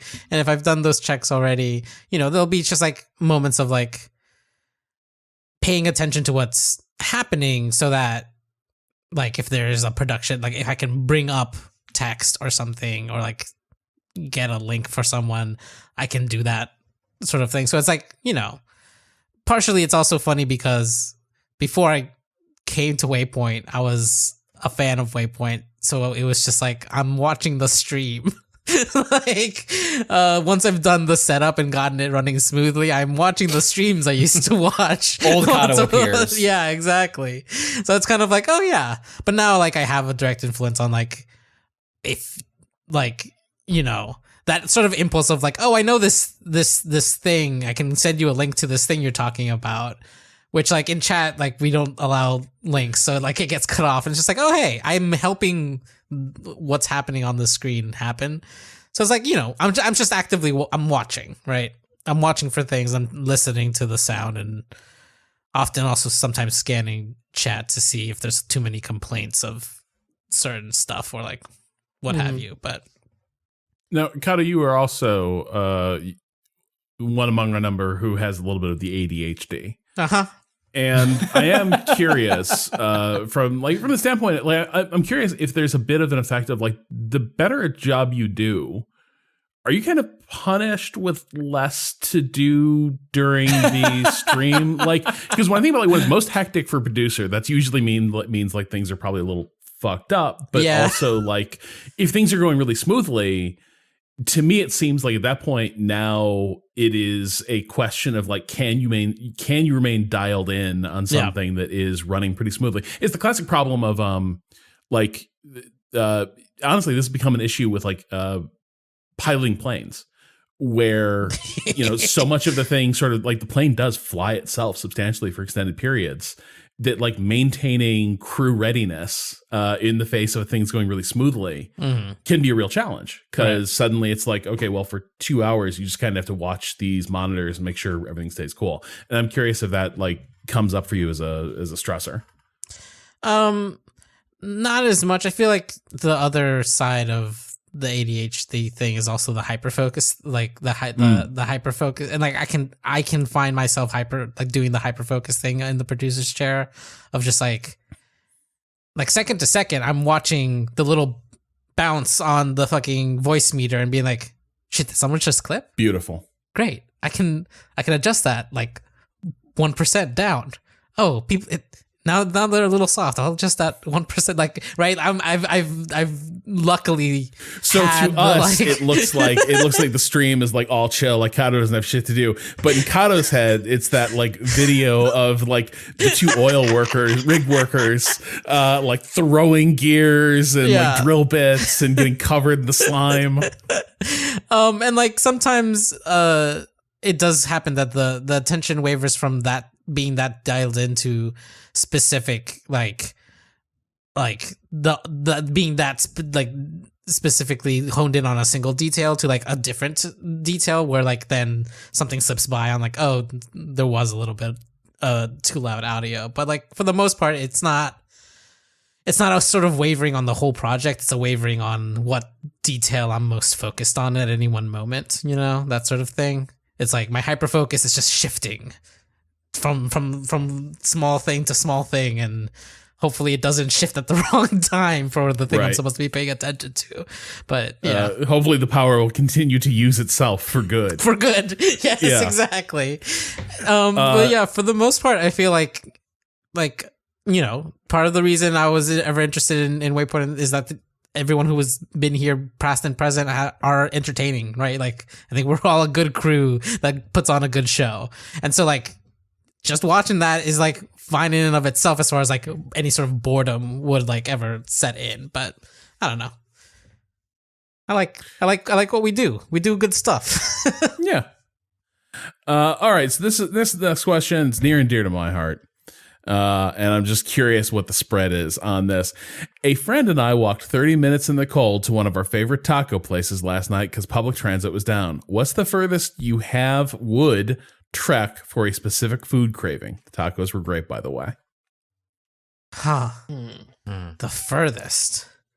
Well, the furthest in what way, too, is like literal mileage, but I can get there on like a train. Let's go time. Like longest amount of time. Okay. Additional questions, just so I know what we're doing in the space. Are we talking like it's a specific craving, or like you want to go to a specific, like there are places that I would go to that I would be like, yeah, I'd walk 30 minutes there to like go to this restaurant with a person. You know what I mean? No, I think it's got to be a specific, like it can't be I have a craving for ramen. What's the nearest ramen shop? It's got to be I have a craving for this ramen. Right. This specific place. And I think this is like let's rule. You're walking you're walking back. Yeah. But you are not like you're not like it is not an hour 20 of like walking. And sorry, that's my answer. Hour 20 is for me the I'm Each willing way? to do it. Total? Each way. So you're talking about Rob. Sorry, Rob. You're saying that you would do 2 hours and 40 minutes of walking. What's that about? 1 square? That's like Wait, 5 or 6 did you do this, or you're just making this arbitrary for what? It has happened more than once. Like this is for the same food. I have walked this far for coffee. Damn. I have walked this far for a farmer's market. I have walked this far for like burritos. Yeah. An hour 20 for coffee? Yeah. In these instances, really good coffee. Did you not have other options, or you wanted to walk? Sometimes I wanted to walk, but sometimes no, there were no options. This was just how it had to be. But I like a good stretch of the legs. Mm-hmm. I'm always saying this about you. People have actually asked me to stop bringing it up so much. Maybe this does explain why some of our mishaps when we've gone out just a square over for dinner as a group. It's right over here. What's a corner? Lowercase c, a capital C. Listen, a corner. I do love a little walk. I love a little walk as much as anyone else. But I think like when it comes to like a particular food I want, 30 minutes. There is like 30 minutes is where I cap out. I would walk 30 minutes to my favorite Moroccan place in the neighborhood. I do it not regular. Oh no, I do it like frequently enough where I'm like, yeah, I do that because like God, it's so good. Such a falafel sandwich and a hot toddy. Are you kidding me? What a delicious treat. I've either lived in suburbs or cities, and so there just aren't that many instances where I've had like the closest I can think of. Like I didn't do this because I wanted to. It was like I walked to the mall from the high school, and like that was a solid 25-30 minutes to get Sbarro pizza and to like get out of school for a little while. I wasn't there to be like, well, now I'm in heaven. Time to feast. It was hopefully I'll make it back for physics, but maybe I won't. Like that's what we went to get food. Otherwise, it's like in cities, I could usually get most of what I wanted from public transit or nearby walking, but not. I'm not sure I've ever done the 30-minute walk. I consider nearby walking 30 minutes. I guess. Like 15 is near. I think 15 is nearby. Yeah. 30 is no longer nearby. 30 is now you're on a trek. That restaurant's still in my neighborhood. Somewhere. No, that restaurant's still in my neighborhood. 30 minutes of walking? Yes. Nah, you're a neighborhood over now. It might be the neighborhood in terms of like how the city created the boundaries. Yeah, but it's I not don't your think that is neighborhood. in the neighbor. Like when you're sitting around with a pal and you're like, really go for this. Oh, I know this great place. Well, then you should hang out with Rob because if that is your definition of measurement is like, well, let's just it's just out like it's really close. It's in the neighborhood. Cool. Hey, so we've been like walking for about 20-25 minutes. Like, are we almost there? Like, yeah, no, it's in the neighborhood, just like 7 more blocks. Like, what are you talking about? That's not the 15-minute radius of walking is the neighborhood. No, that is not true. That is a crock of shit. Nah. That is a crock of shit. You can call it whatever you'd like, but it's not in the neighborhood. Yeah, I've lived in on the border of Crown Heights and Prospect Heights for 8 years now, and the neighborhood is not Crown Heights. That is the distinction the city has put on like what this area is called, but there are multiple neighborhoods within Crown Heights, and they're all about 15 minutes apart from each other. Like it's almost like clockwork. This is like the amount of space that people are willing to walk to get to the next commercial area that they're going to frequent seems to be about 15 minutes on foot. That's it's just like there's like an avenue, then like a bunch of blocks of like just residents, and then another avenue of just like commercial stuff, and it's like there'll be things that overlap where it's like you only need to go to one of these two places, and they're both 15 minutes away from the center. The only reason I'm pushing back on this is because I'm not to get into the fucking geography of our particular neighborhoods in New York City. However, actually, fuck it. Welcome to Renata and Cato's New York Minute. Get fucked, I'm assholes. talking here. So, I think that like Wilson, like I live in Bushwick, and so like Wilson, Knickerbocker, Irving, and Wyckoff are all like business avenues. They are all business avenues, not like sure.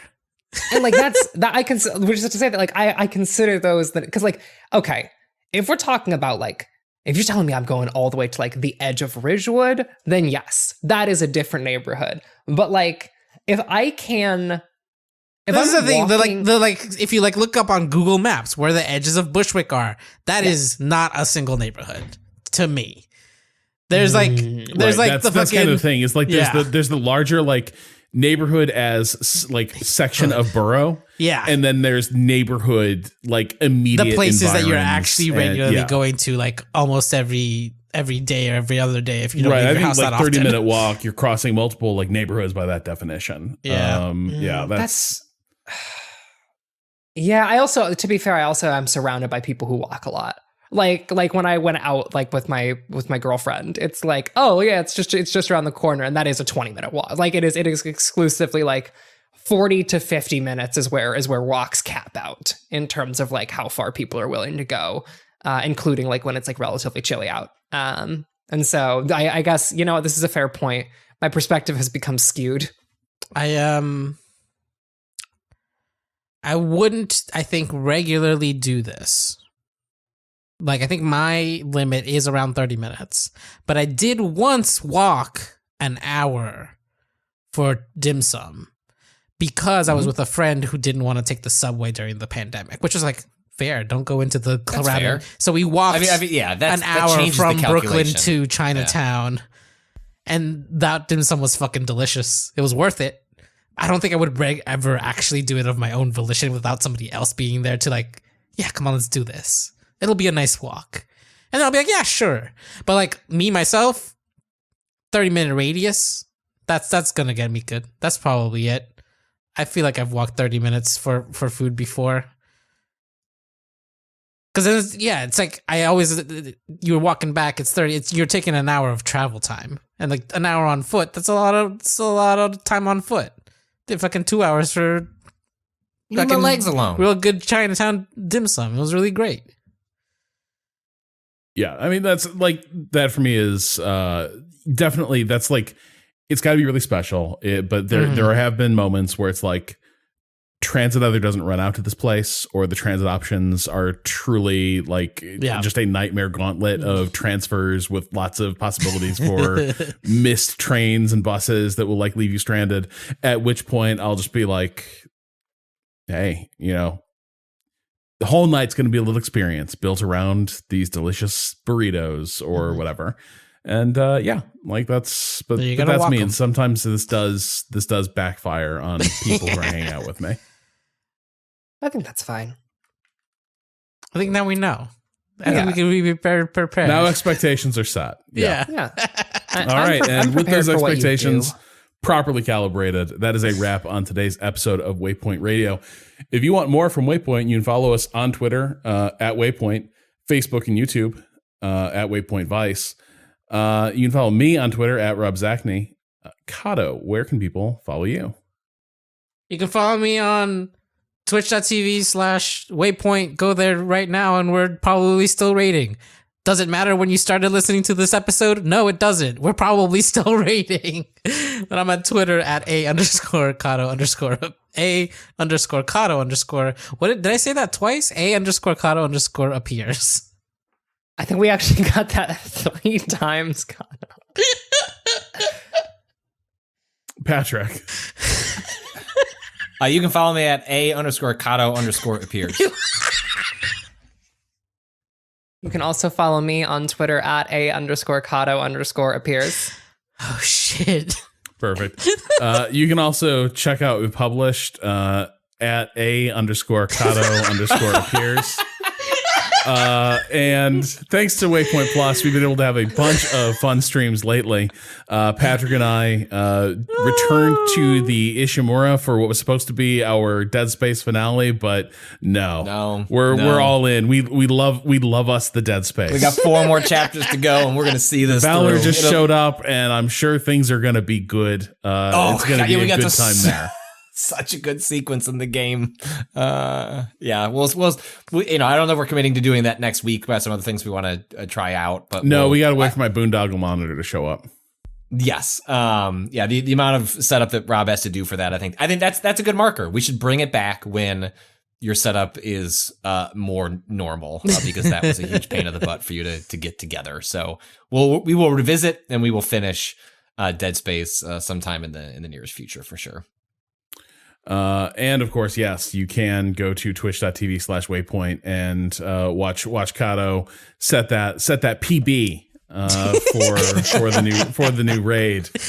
And hey, this week Waypoint Plus listeners have also been able to hear us talking about The Lighthouse, which was a fascinating experience and a really great discussion.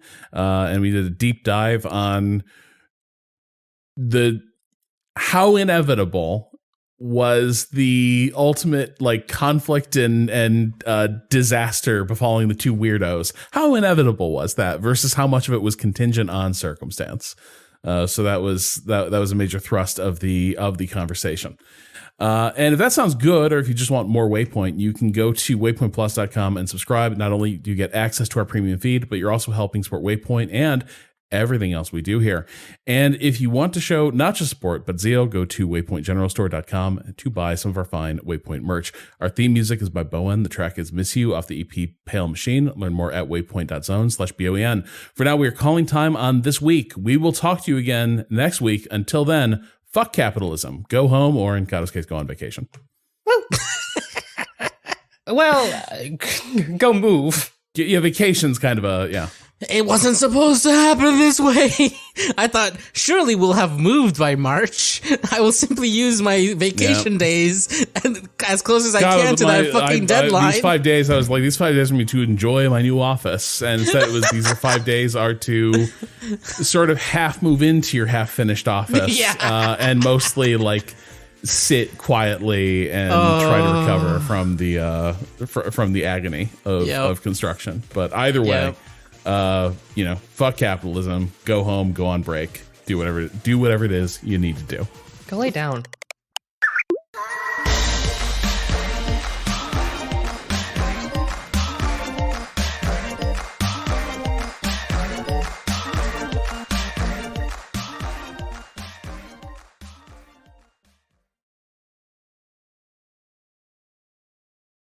What's in that bagel?